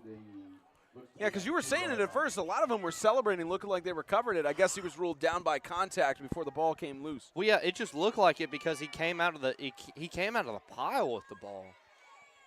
Let's see if they run it again. It's being run up the middle, trying to break the plane. He does. Touchdown. Russell Christian is back in it. And you see the confetti in the background as the Warriors score 6. Jab, jab, jab, punch. Right to the throat. Great job right there by Russell. Again, like I said, boxing and fighting. You know, at some point, you get hit so many times, you got to respond. Great response right there for Russell. Let's see how they connect on this next play. They're down by 11. I believe that was Ty Jones that ran it up the middle on the easy touchdown. And you're down by 11 here. You still got a handful of minutes in the third quarter, and it looks like they'll go for 2. I feel like that's all you can do in this case. Keeper for the quarterback, and getting into the end zone is Bo Morphus. And now you've injected life into the Warriors sideline as they are only down now by 9. Yeah, again, Russell, they've been here. Hate to say it, but it's Russell. It's Russell. They're not gonna fall over and just die. They're not gonna let you just beat them upside the head. Russell's has been here for 7-8 years now. They're gonna continue to fight back with you once you have momentum. Russell, proven why they're a dynasty. 7 years straight of winning the CFA championship. They've been battle-tested in some of those matchups where they've had to come back from behind. You mentioned last year's thriller where Tuscaloosa Christian was back on their home field in the championship game for the first time in years. Right. And managed to pull off the upset as the lower seed from last year. Set to boot it away for the Warriors is Miles Coleman. And they'll try the onside kick. It does go the 10 yards, and it's loose. And Russell Christian got it. It went the 10 yards, or at least it looked like it. That fooled me, and it was popped up in the hands of, that was Nick Brodeur who got back to it. It really looked like he fell on there. I guess it popped out and went to Brodeur. Yeah, probably just that air pocket just kind of collapsed and just popped right out. So hang on a second. The officials are talking here. They're all having a discussion about whether or not the ball was down or not. Now wait a minute. What's the place it down? Okay, it is Jacksonville Christian. Yeah, again, and Coach, Coach Moore is looking for an explanation. My guess is that again, it looked in real time that they fell in it. I guess the ball was not firmly possessed before it came loose. Yeah, and if I'm Tim Moore right now, I'm trying to breathe some life into Russell Christian, because their defense has played dead thus far. They've just kind of laid over and just rolled over and died so far. So we'll see how Russell games plan for the Jacksonville Christian offense.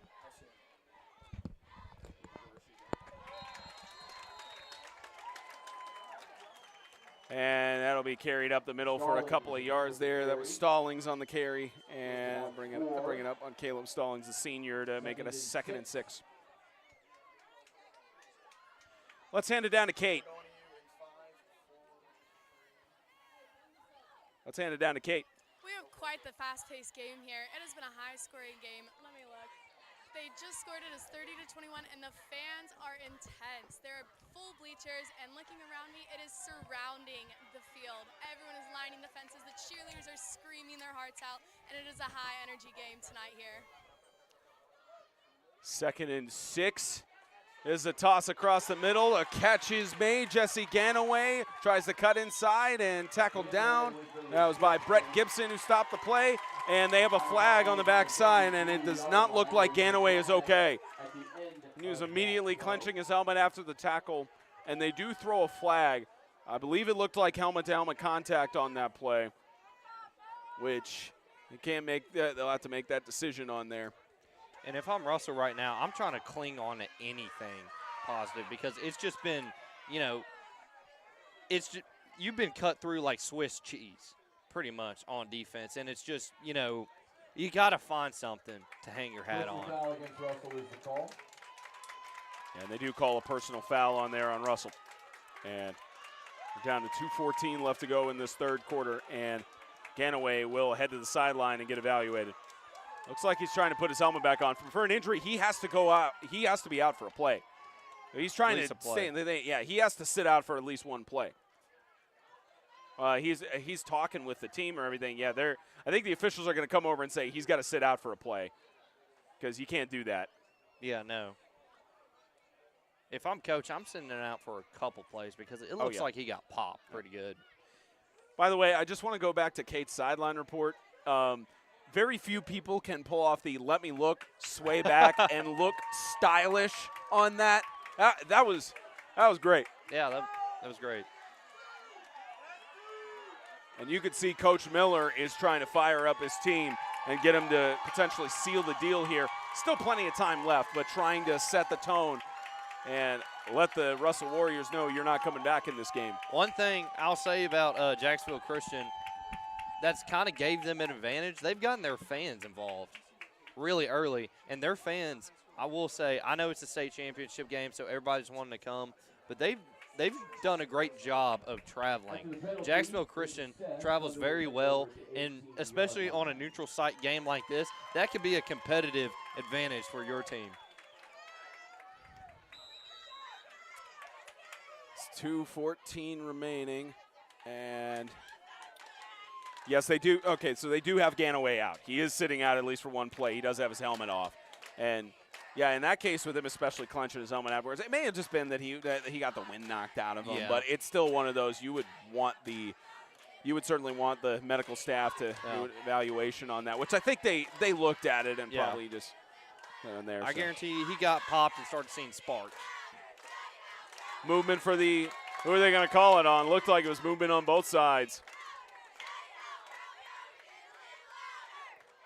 False start, they'll call it 5 yards back for Jacksonville Christian. And again, if you're Russell, this is a positive advantage for you.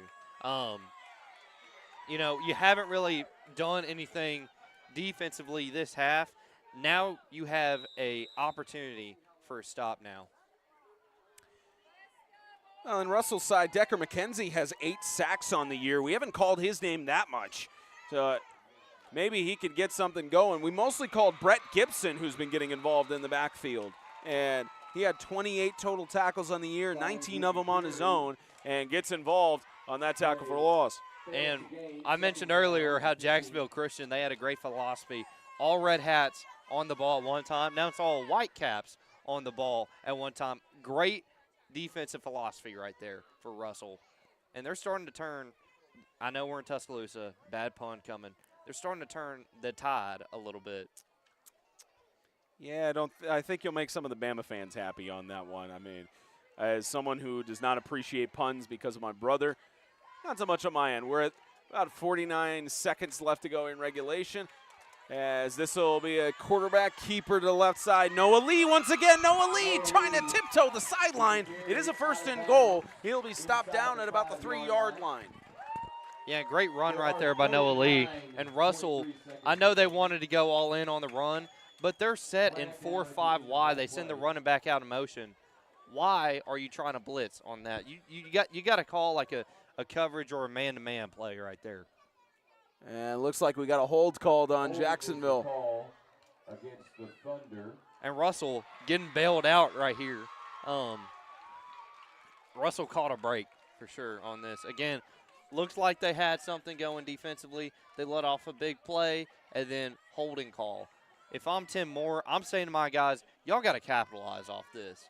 You know, there's no reason we're not in the third and 10 right now. 39.3 in the game's 3rd quarter. Total of about 12.5 minutes of game time to determine a champion in the Christian Football Association for 2024. All teams have their 3 timeouts for this first half. Didn't see any of the teams really using them until later in the 4th quarter, which with the way this is going, they're all going to need them heading down the stretch. Lee in the shotgun. He's got Brodeur to his left. Lee across the middle, incomplete, couldn't thread the needle. And you had a lot of Jacksonville coaching staff wanting a penalty for Bryson Dowdy's coverage. No flag. Yeah, I do like that look right there. Kind of like that linebacker kind of flex safety look. Where you have 2 guys over the middle, you know it's going over the middle deep, and you leave that pocket right there for him. And if they throw over that direction, smash, crash, do anything you can to get to that ball. Receiver almost caught it there, but they were just physical enough to pop it out. Great play and great play call right there by Russell. A 3rd and 10. Certainly don't want to overhype these things or use cliches, but it feels like this is a must-stop drive for the Russell defense as Lee will go to the left side. He's got 1 tackler he's trying to get past and close to the line to gain. And I believe they will stop the clock to move the chains, waiting for the signal as they spot the ball. And he's short by 2 yards. And Lee bringing the hammer right there on the Russell defender. Let's see if Lee can use his, again, leadership to bring that physicality to the rest of the team, because it's a 4th and short. I guarantee you it's going to be a run, and if the defense or the offensive line is not physical, this will 100% fail.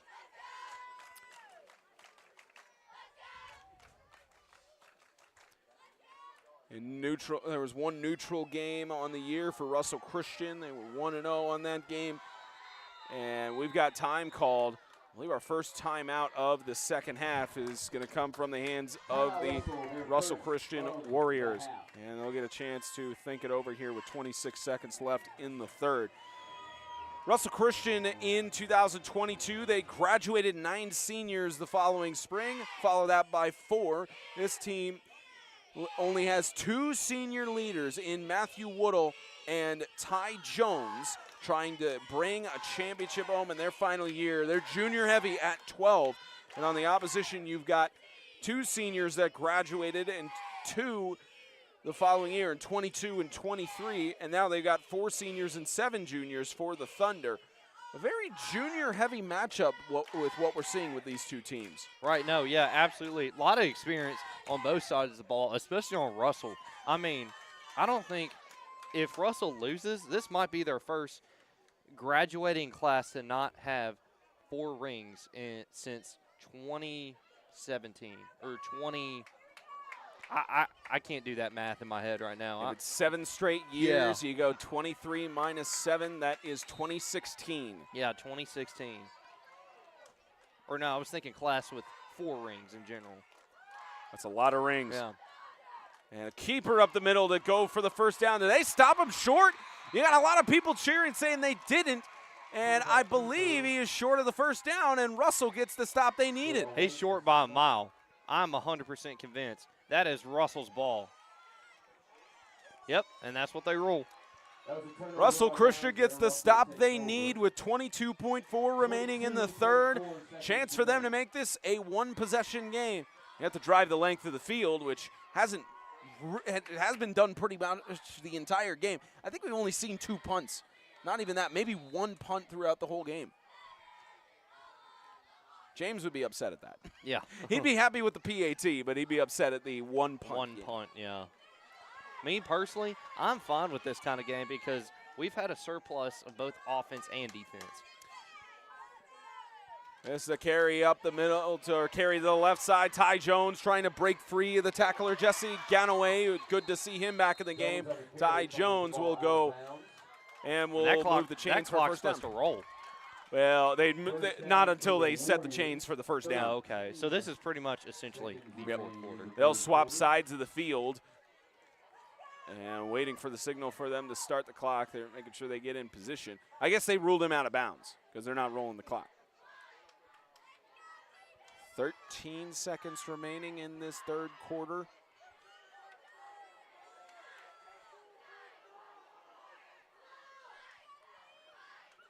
Russell Christian with what will likely be the final play of the third. This is a carry by Jace Woods. Left side will get a gain of about 5 yards, and that will take us to the final 12 minutes of regulation. Still a lot of football left. Still a lot of competition left. A 9-point game in Tuscaloosa as Jacksonville Christian looks to break the curse of Russell, or break the curse that other teams have faced at the hands of Russell for the last 7 years.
Fourth quarter action here in Tuscaloosa, 21-30.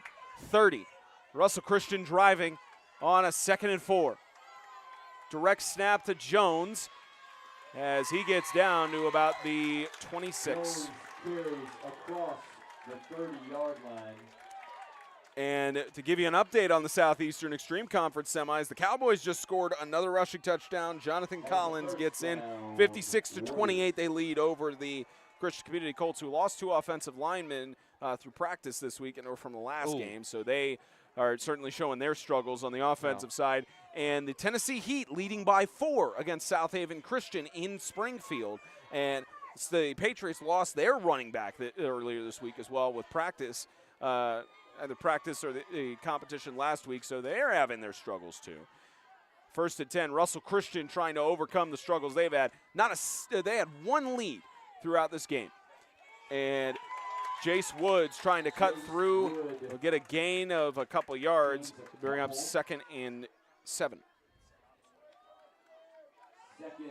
Reminder again, next week, Eli Cornett and I will have the call. So, Jamie Martinez will join us on the sidelines for the 2024 Southeastern Extreme Conference Championship. That game in Fayetteville, Tennessee. Riverside Christian hosting their first football conference championship.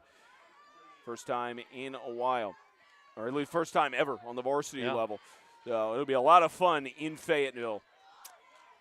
And we'll get you that coverage. We'll start around 6:30 p.m. Central, live on a Man Extreme. And the ball loose.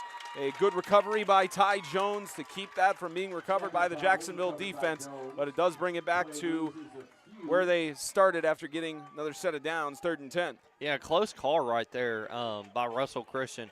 They almost lost the ball, and the way the defense was positioned could have been a scoop and score for Jacksonville Christian, just saying.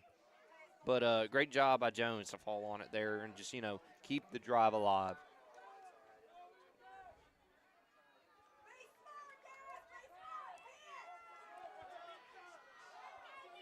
Third and 10.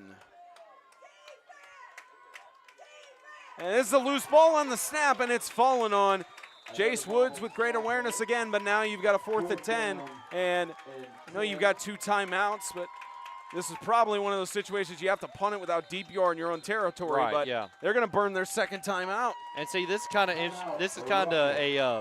a situation where it's like you lose either way. If you punt, probably going to be pretty rough on your defense because hey, you are giving it up.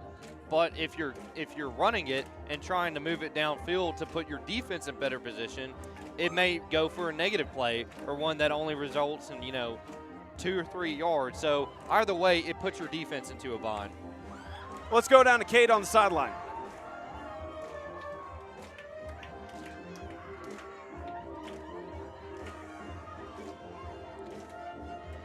It is getting loud in here.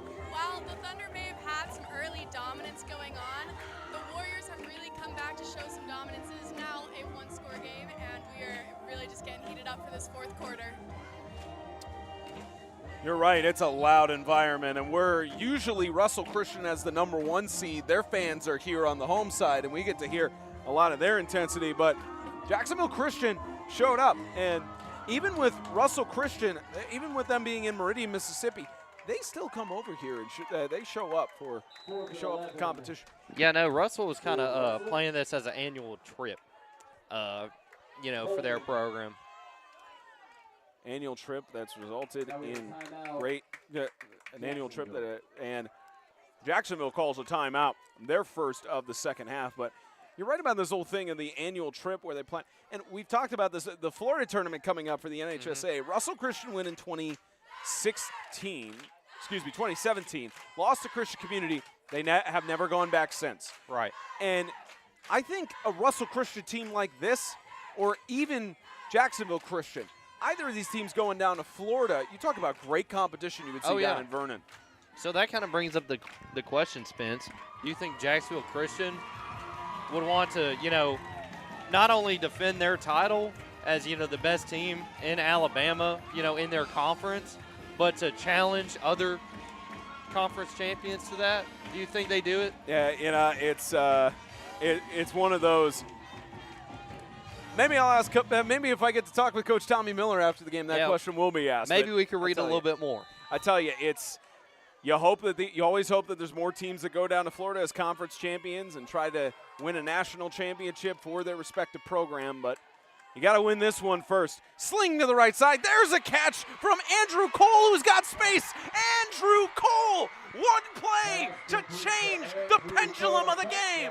No flags. Touchdown, Warriors. Spencer, I like that word. I've been talking about momentum, and I'm not one with physics, but pendulum. That is a great way to say it. This game has been a pendulum, swinging back, forth, and now we have Russell still one score game away from taking the lead, but Russell's fighting back. And again, Russell's been here before. They have experience. Almost every returning player has played in this game for the past 6-7 years. So they are no stranger to this environment. They are no stranger to the pressure. And when that pressure is applied, best believe Russell will turn it on.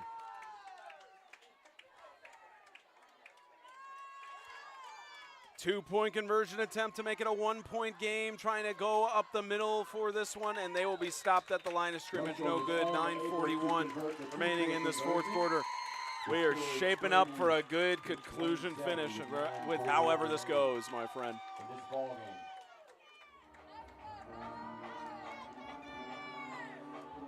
46-42 remains the score in Springfield for the Tennessee Heat and the South Haven Patriots.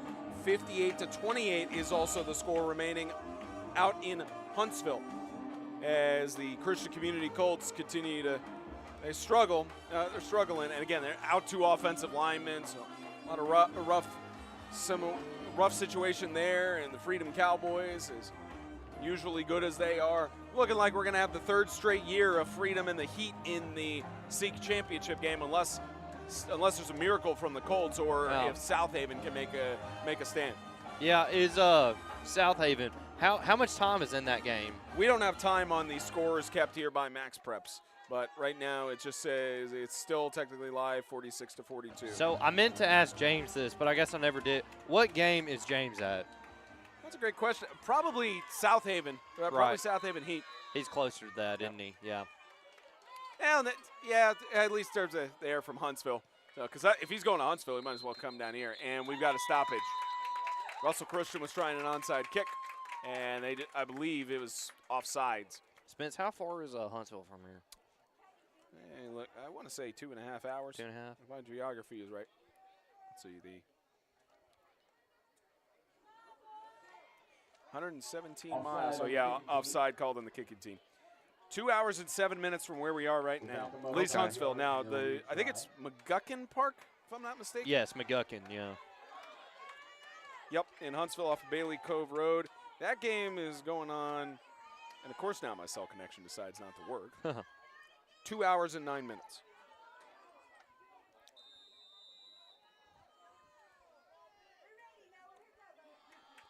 .941, this gets booted deep. They opt not to do the onside kick, and it's picked up 5-yard line. And to the right side for Jacksonville is Caleb Stallings, and a great return by Stallings, the senior, gets across midfield to out the 48. That is one of the guys I do not want to tackle in open space right there. Stallings, such a hard physical runner, and great run right there. Keeps his balance. So a hold on Jacksonville Christian is the call. So they'll move it back to spot of the foul.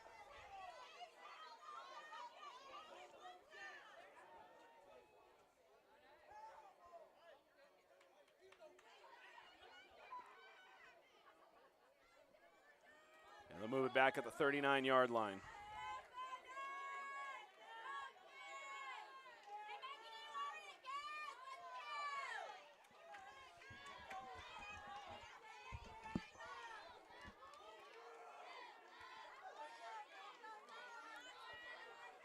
So go ahead. I'm just looking on the monitor, and some of these camera angles are incredible, aren't they, Spence? Camera crew doing a great job here in Tuscaloosa. But what were you saying, Spence? I did not mean to cut you off. I honestly don't remember. Oh, so they were enforcing the penalty from where the hold happened. So Okay. instead of going back from the fitness, they get a gain of about 2 or 3 yards. Yeah, and great physical run by Stallings right there. Hey, I know a tendency as a big back, he wants to run it inside, but right there he had the outside wide open. Had he just cut outside, he had at least a 20-yard run just then and there to the left lane. You ever unhook the trailer like that? Do I unhook the trailer? Have you unhooked the trailer like that? I have actually. You can go watch some of my old games, TSD. Toss right side, a broken up pass and almost an interception. Man, he just had that too. Had he just been there a second later, that would have been a pick and possibly 6. And Spence, I'm serious. You go back, watch some of my outside runs. I think it was my senior night when I played. They were like, all right, Biggs, we're going to let you run the ball. And people came up to me after the game. They're like that. They're like, really? And I was like, really? I've been saying it all year. Just let me run the rock. But no. And now I'm graduating. So play right there.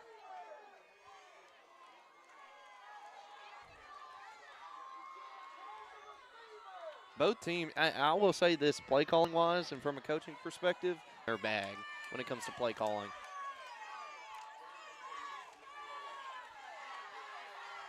Fourth quarter, 7:40. Fourth down, the Thunder will go for it, and it's a false start. Offsides. Move it back 5 yards, and they're likely going to have to punt it. Yeah, and again, there's that momentum you were talking about. You go from a 4th and short to 4th and about 9 in your own territory, and you went from a we can potentially get the first down to we have to punt, and we're only up 3. So, again, momentum, and that's a killer right there for Jacksonville Christian.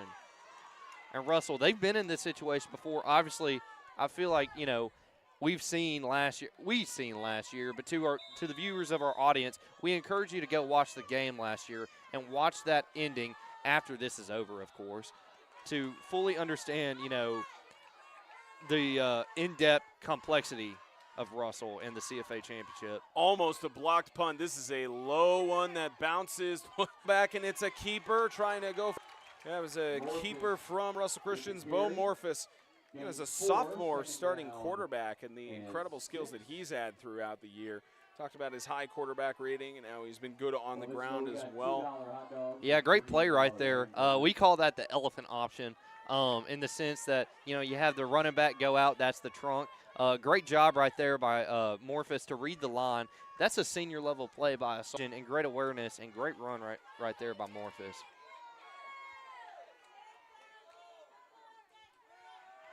Morphus across the middle, it's intercepted. Jesse Ganaway with the pick, and Ganaway gets his 2nd interception of the year in a crucial time. And we were talking about boxers and boxers' names and their offense. Jacksonville Christian takes it over. Still time. Only 1 timeout left for Russell Christian. So another one of those where no mistakes from far here on out. Right, yeah, no, Russell Christian, you know, they're starting to run out of time. They're starting to, you know, they swung and miss. You know, at some point, you got to strike out, you know, and they're starting to run out of opportunities. And a run up the middle. Gain about 8 or 9 yards for stalling.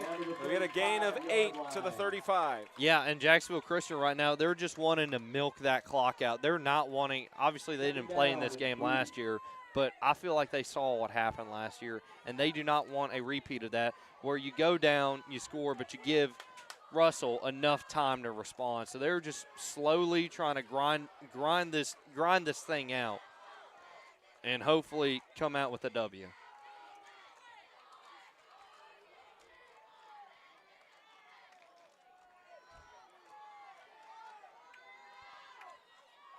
Second.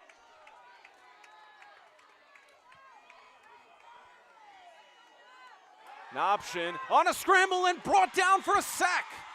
The sack from Decker McKenzie. He led the team in sacks on the season at 8, tacked that onto his total, and an important sack. Yeah, very important sack right there. It looked like Russell's defense started to fall asleep right there. But then again, another punch delivered and landed by the Russell Christian defense. Great job right there to really wake up. And you got to, if I'm on Russell right now, I'm trying to fire up my defense. I've got to do anything to encourage players to hit harder, to cover the man tighter, to do anything, because this is such a crucial drive and such a crucial defensive stand that needs to happen. A loss of about 8 on the play for 2nd down and 18. They bring pressure again. Here's Noah Lee trying to scramble again, as he's done so well through the game. He's hauled down by the jersey by Carter Simmons, and then several Russell Warriors surrounded him to force a 3rd down. Yeah, I know, Spence, that will technically go in the books as a sack, but credit to the offensive line back there. 3rd down and long. You had time to build a Lego set back there. I mean, it just incredible work, and Noah Lee stepped up, tried to make something happen, but just, you know, if you're a receiver, you've got to try and create space. You've got to create, you know, motion moving around, you know, on all, let's just say basketball for an example. Stephen Curry, one of the best players. You know why? Because he continuously moves. So if you're a receiver, you know, try and be like Golden State and just create motion. Third down and long. They'll have Lee on the keeper on the left side. He avoids the tackle. Maybe he could have, but Brett Gibson, we've been calling his name all game. He's been doing great stuff on the defensive side. A potential first down saving tackle in the backfield. Yeah, and Brett Gibson, sleeper pick, for defensive MVP. Again, I'm not trying to jinx anything to happen, but, him and Jones have really, where the Russell defense has lacked, they've picked it up. And they've done a great job here. Let's see if Jones, if they can pick it up and come through clutch for the Russell defense. They're trying to do, clock winding down, and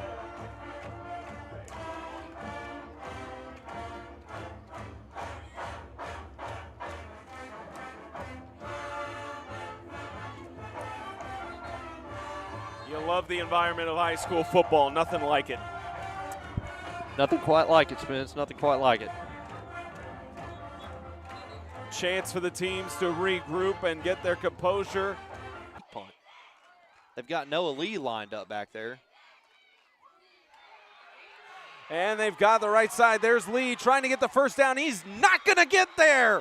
Turnover on downs, and Russell Christian with 2:12 has some life.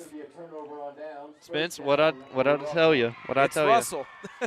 Not only that, but Jacksonville Christian, they can't seem to do it. They can't seem to understand to stop Russell. How do you stop speed? How do you stop speed? With slow. With slow. Be slow with the ball. Don't give them time to do it.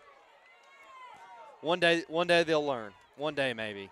And it also didn't help that throughout the majority of the game, both teams have tried to control the tempo and have wear down a ton of time off. Oh, yeah. Russell Christian's chance with a shovel in the backfield. The It's ball on the is ground. loose, and Jacksonville recovers. Just run out the clock. No chance for Russell Christian to stop, but it's not going to matter. They're going to send Stallings to the end zone to put a statement on this championship game. Stamped and sealed. Thank you for coming out, Jacksonville Christian. The streak is over. I want to say that officially, but then again, okay. Crazier things have happened.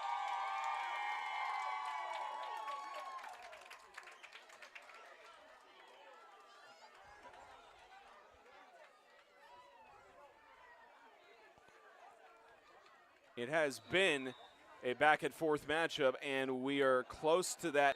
For Russell Christian, they scored 11 more points thus far in the day, 11 more points than they did in the regular season matchup, as this ball is fumbled in the backfield. But it doesn't matter. Attempt. No good. Well, 9-point game. Actually, that does matter a little bit. I mean, because if they converted on the 2-point, then you have, say 11-point game. Granted, margin's still the same, but say Russell goes down and scores in under, a minute 59, right? Then they kick it. They get the ball back with, say, like 15, 30 seconds. Again, crazier things have happened. Am I saying it will happen? No. Is it out of the question? Like, is it mathematically not possible? Absolutely not. You have to have a good kickoff return, and/or you have to quickly score, and you only have 119 ticks of the clock. Spence, would you say this game is better than last year, or last year's game was better? I mean, last year's went to overtime, Yeah. and we had a comeback from Russell Christian on that competition to be able to force it over to overtime. So, still is a landmark moment. Oh, yeah. In the Christian Football Association. And a return here from Decker McKenzie. Tried to get blockers, but it'll be wrapped up at about the 36-yard line, and that will shave off to a 154. We have flags down, and it looks like it was thrown in the direction of Russell Christian. And Spence, hypothetically, right? I know this is abnormal for high school football, but given the circumstances and given the history, do you see a universe where Jacksonville Christian fans rush the field? probably not. Probably not. Okay. I mean, you have an officer of the law down there who's trying to make sure sense. that nothing happens in I that. wouldn't encourage it, but that would be pretty funny. I cannot lie to you. That would be pretty funny. So they do call a foul there, I believe, on that's after the play, a personal foul called on Jacksonville. So they enforce it. Another one of these breaks for Russell. And Spence, I might actually be jinxing them because what I said earlier, you know, the possibility of them going down and scoring with limited time and then kicking it and receiving the ball again with a chance to win is looking more and more possible. But Jacksonville Christian needs to step up defensively if they want to seal this win. Rolling.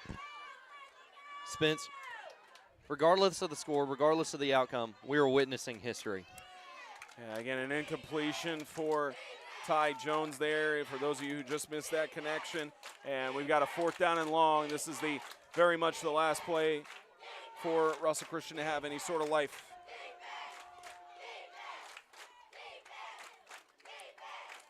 And toss right side, incomplete, and it looks like that's gonna do it. Russell Christian's attempted hopes to come back will amount for nothing.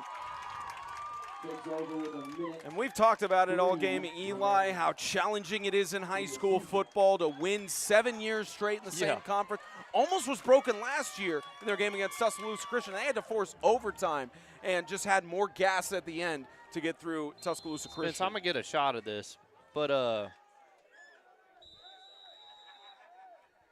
at that. They're breaking out the trophies. Yeah, you got the trophies, and we'll be down for the prize presentation in a moment. And I believe Jacksonville Christian called a timeout. So they're second of the half. I believe they're going to get in other players that haven't played in the game throughout, and these final moments winding down here. Stick around. We've got the prize presentation coming up here on 8-Man Extreme. We'll honor the all-conference members of the Christian Football Association, as well as tournament MVP, and honor the victorious team for the CFA championship in the Jacksonville Christian Thunder. I think the biggest thing for Jacksonville Christian is you want to hold on to the ball. I understand getting in players who haven't, you know, really played this game is important, but what's more important is holding the ball.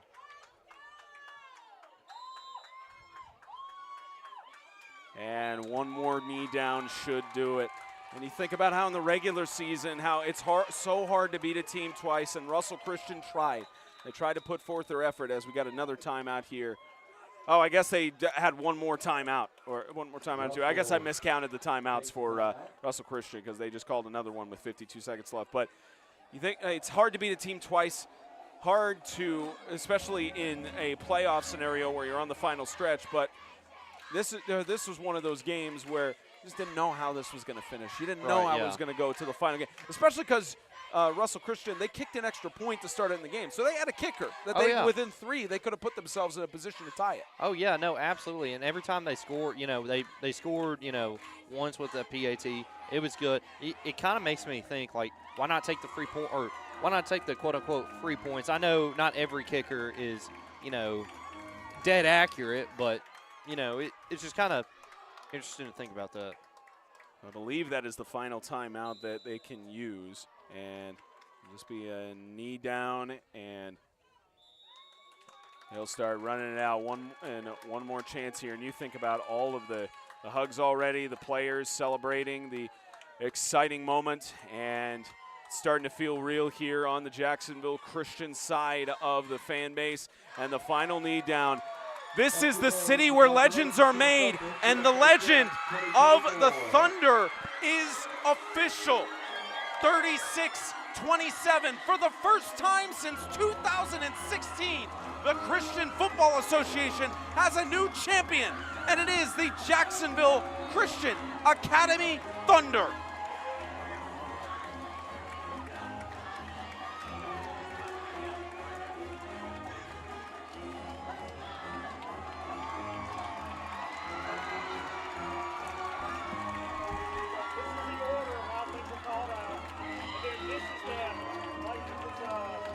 Offensive lineman and offensive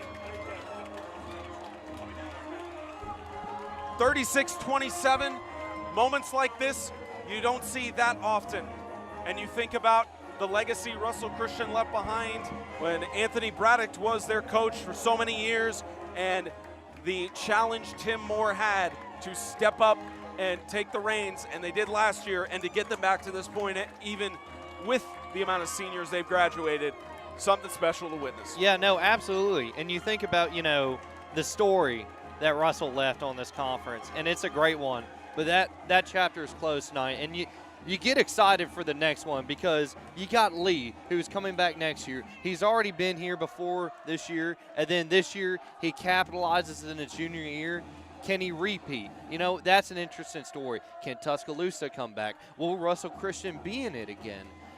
Victory Christian in Columbus, they're up and coming. They had their best year since 2015, logging, I think, 5 wins. Very impressive year for them, you know, given the depths they've come from. You know, there's so many interesting things and fun stories in this conference, and I'm excited for the future. I personally, I'm glad this chapter has ended because Russell had their moment, and this is great. But I'm excited for the future of this conference and what it holds. We'll be down on the field for the prize presentations in a moment. Jacksonville Christian victorious here in Tuscaloosa. Don't go anywhere.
Hear me up there, Blake? You hear me on this one? You hear me? I can't hear you. I don't have PA. Just give me like a thumbs up or something if you can hear me. Okay, just, all right.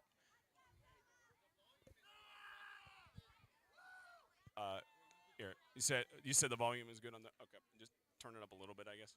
Check, 1, 2, okay.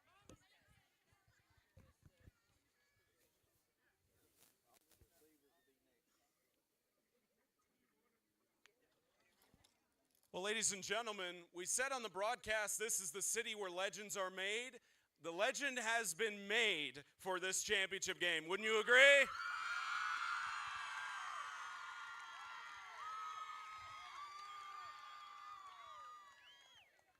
We're about to hand out some hardware for all conference players before we get to the trophies for the championship game. We start out for the Christian Football Association All-League Offensive Lineman.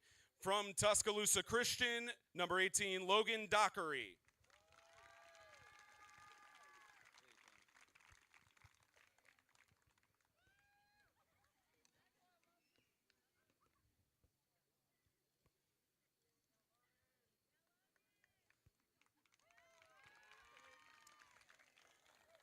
from Russell Christian, number 75, Tyler Hearn.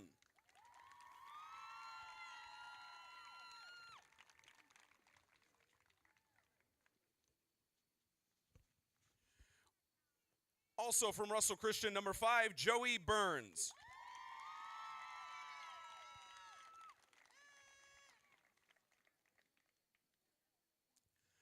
From Tabernacle, number 73, Alex Tank.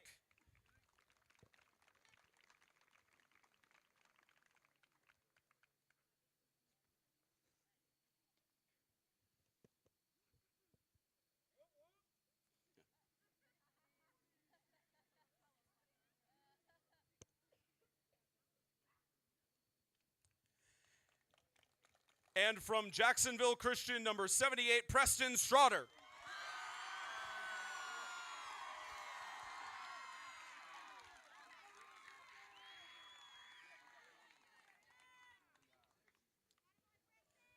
And now your all-league offensive receivers. From Tuscaloosa Christian, number 17, Alec Joyner.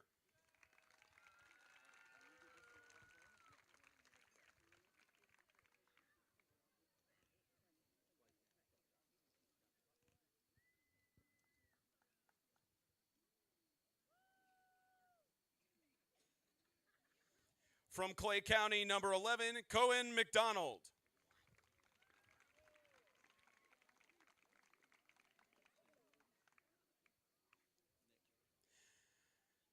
From Tabernacle, number 2, Kyle Gillis.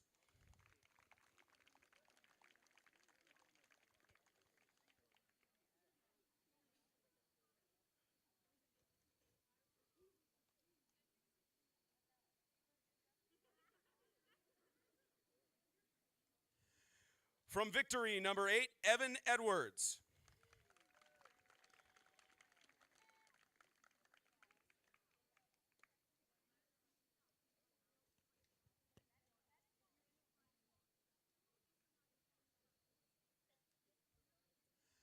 From Jacksonville Christian, number 2, Jesse Ganaway.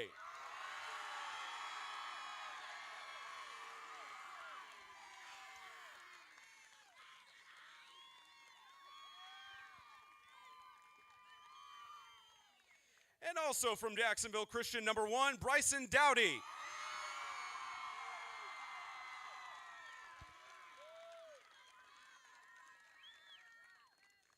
And now your all-league offensive quarterbacks. From Tabernacle, number 12, Aaron Peters.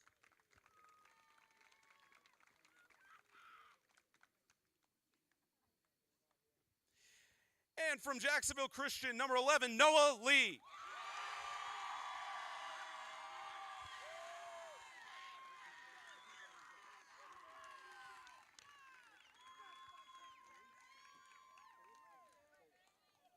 Your all-league offensive running backs. From Cornerstone, number 14, Kobe Harrison.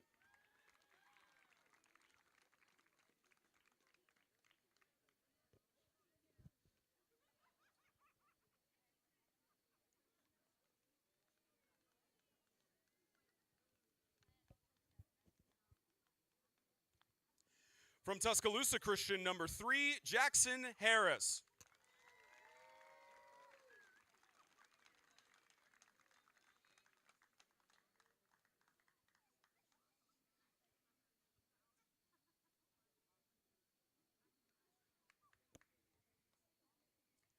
From Russell Christian, number 0, Ty Jones.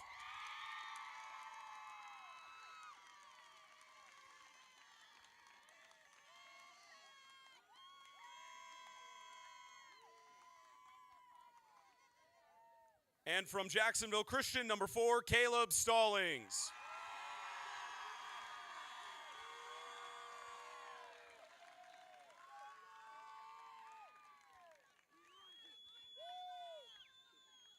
And now your offensive player of the year for the, my apologies, we have place kickers for Cornerstone Christian, number 2, Jess Nelson.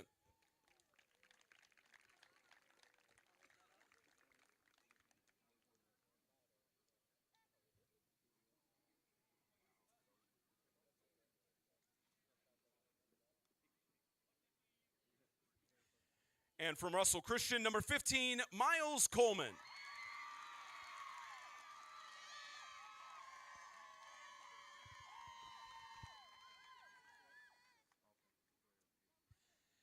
And now your Offensive Player of the Year for the 2024 season from Jacksonville Christian, Noah Lee.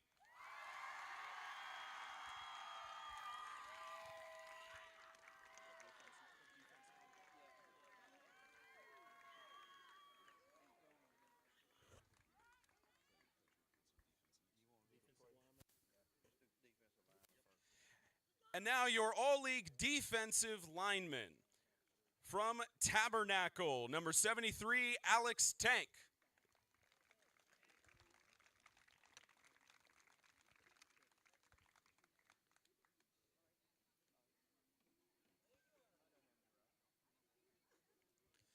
From Russell Christian, number 5, Joey Burns.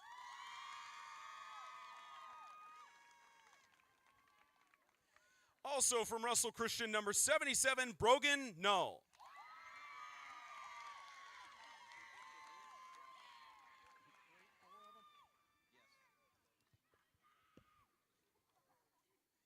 And now your All-League Defensive Ends from Cornerstone Christian, number 0, Jake Nelson.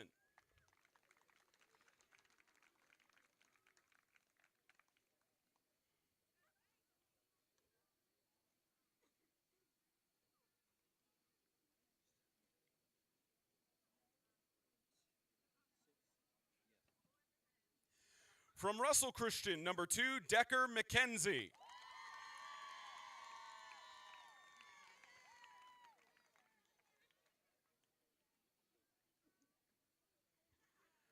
Also from Russell Christian, number 1, Carter Simmons.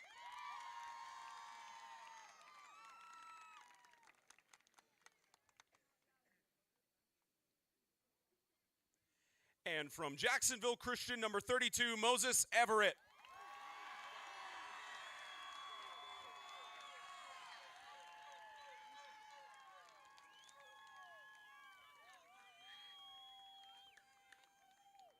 And now your all-conference defense linebackers. From Cornerstone Christian, number 25, Brody Barksdale.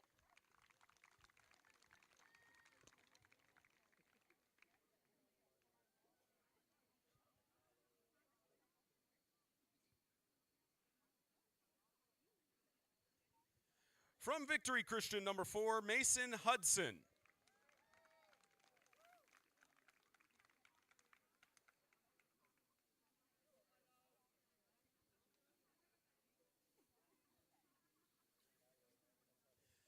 From Tabernacle Christian, number 5, Ian Anderson.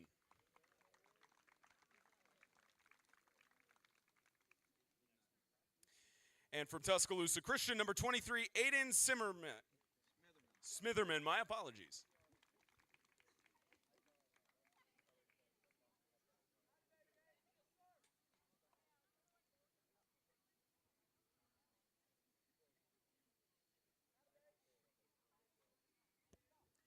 From Russell Christian, number 7, Jace Wood.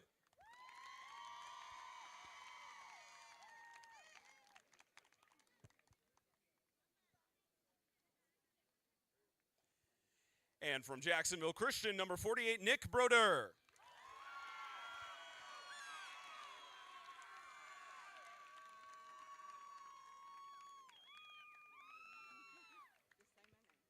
And now your all-league defensive backs. From Victory Christian, number 3, Jackson Wallace.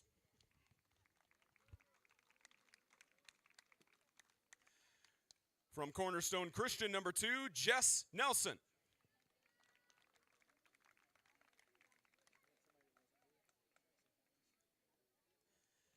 From Clay County, number 7, Dylan Pribanow. From Tabernacle Christian, number 2, Kyle Gillis.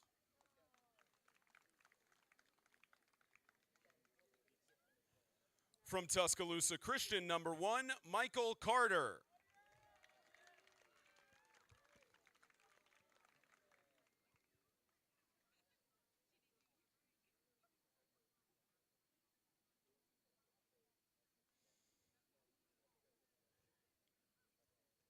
And also from Tuscaloosa Christian, number 3, Jackson Harris.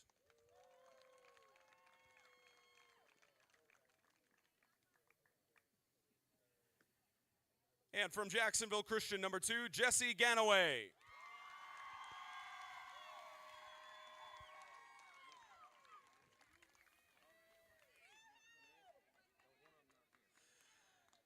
And now your all-league punters.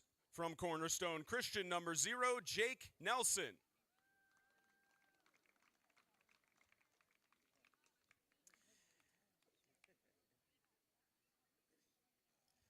And from Tuscaloosa Christian, number 22, Dan Miller.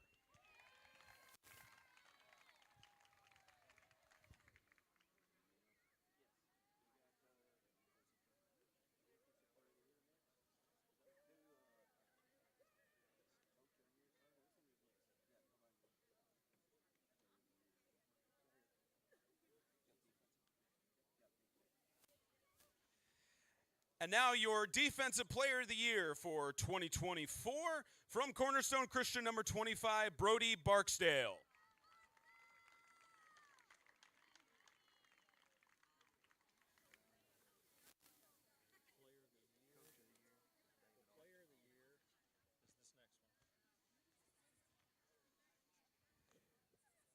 And now your 2024 Christian Football Association All-League Player of the Year. From Russell Christian, number 0, Ty Jones.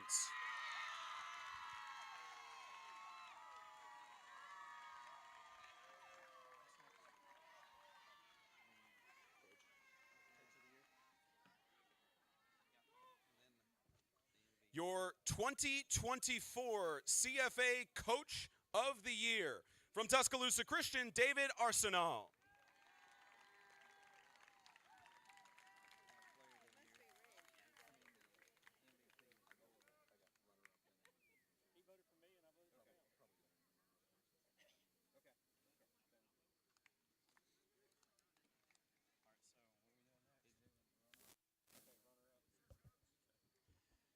Ladies and gentlemen, join me in a fantastic year and a fantastic run for the runner-up for this year's championship, the Russell Christian Academy Warriors.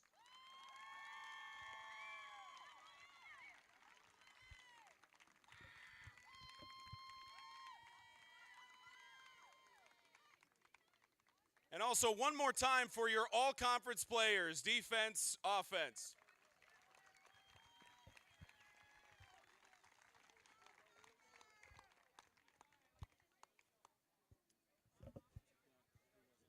And now your most valuable player for the 2024 Christian Football Association Championship. Really spectacular in the pocket, under center, amazing through the whole game. Number 11, Noah Lee.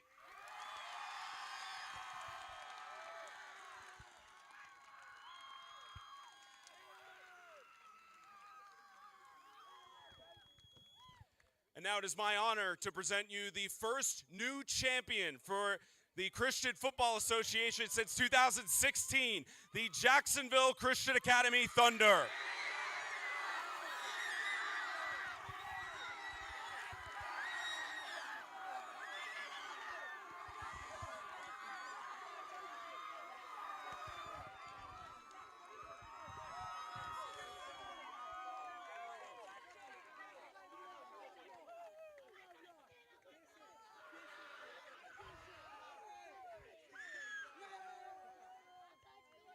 And I'm now joined here on the field by your most valuable player for the Christian Football Association, and Noah Lee. Noah, it is so tough to beat a team twice in a single season, and especially with how tough the Russell Christian Warriors are and how long of a stretch they've had. What was your assessment of this game when you started heading into the second half? Well, we knew they were going to come out and punch, and they had a great game plan and stuff. And I just think we've worked hard all year for this, and we didn't back down, didn't give up, and we played as a team, and that's what did it for us. And especially down the stretch, you had times on the defensive side where you were trying to hold Russell, but what was going through your mind when you had that final fumble recovery in the backside? I mean, I was just thinking that as long as we do what we're supposed to, that's the game. So I mean, I was just thinking winning it. I mean, that was it. That was it. I don't know. Now, I know there are a lot of people watching this game, and some of the nominations have gone in already, but there's a game out in December in Gatlinburg, the All-American game, and I have a feeling, if you haven't already, you made a case for yourself to be on that roster. How amazing would it be for you to finish out your senior year your junior year? How amazing would it be for you to finish it out and be either in the Rising Stars or All-American game? I mean, that would be awesome. I'd love the opportunity for it. Yes, sir. That would be incredible. Conference champion and most valuable player. How does that feel to you? Feels amazing, but we won it. That's all that matters. Congratulations. Give me the coach. Where's your coach?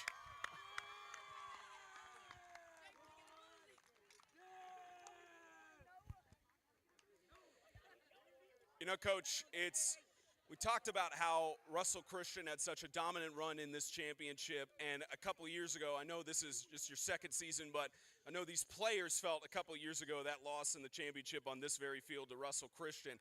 Was that a conversation piece of we want to get Russell in the championship game? No. No, we never.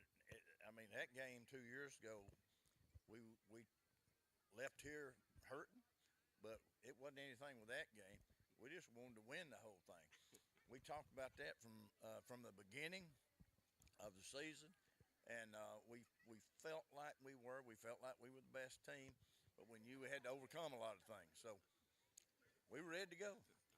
And you think about as well, they give honors to the best defensive players and offensive players, but a lot of times the offensive line is not credited as much because they don't show up on the stat sheet as much. How incredible was it to watch the offensive line defend your quarterback and give him so much time in the pocket throughout this championship game? Well, they've been doing that all year. I mean, they've done a really good job. That's 3 juniors in the interior there, and then a sophomore at one end, a senior at the other end. They've been doing a great job of blocking. We use the back sometimes, staying there and help, but that's been all year long. They've done a great job. Just your second season as the head coach of this program, and you're bringing a conference championship back to Jacksonville. How does that feel? Well, I'm not sure about that. I've been there 38 years. I've been the head coach the whole time. Fair enough. So,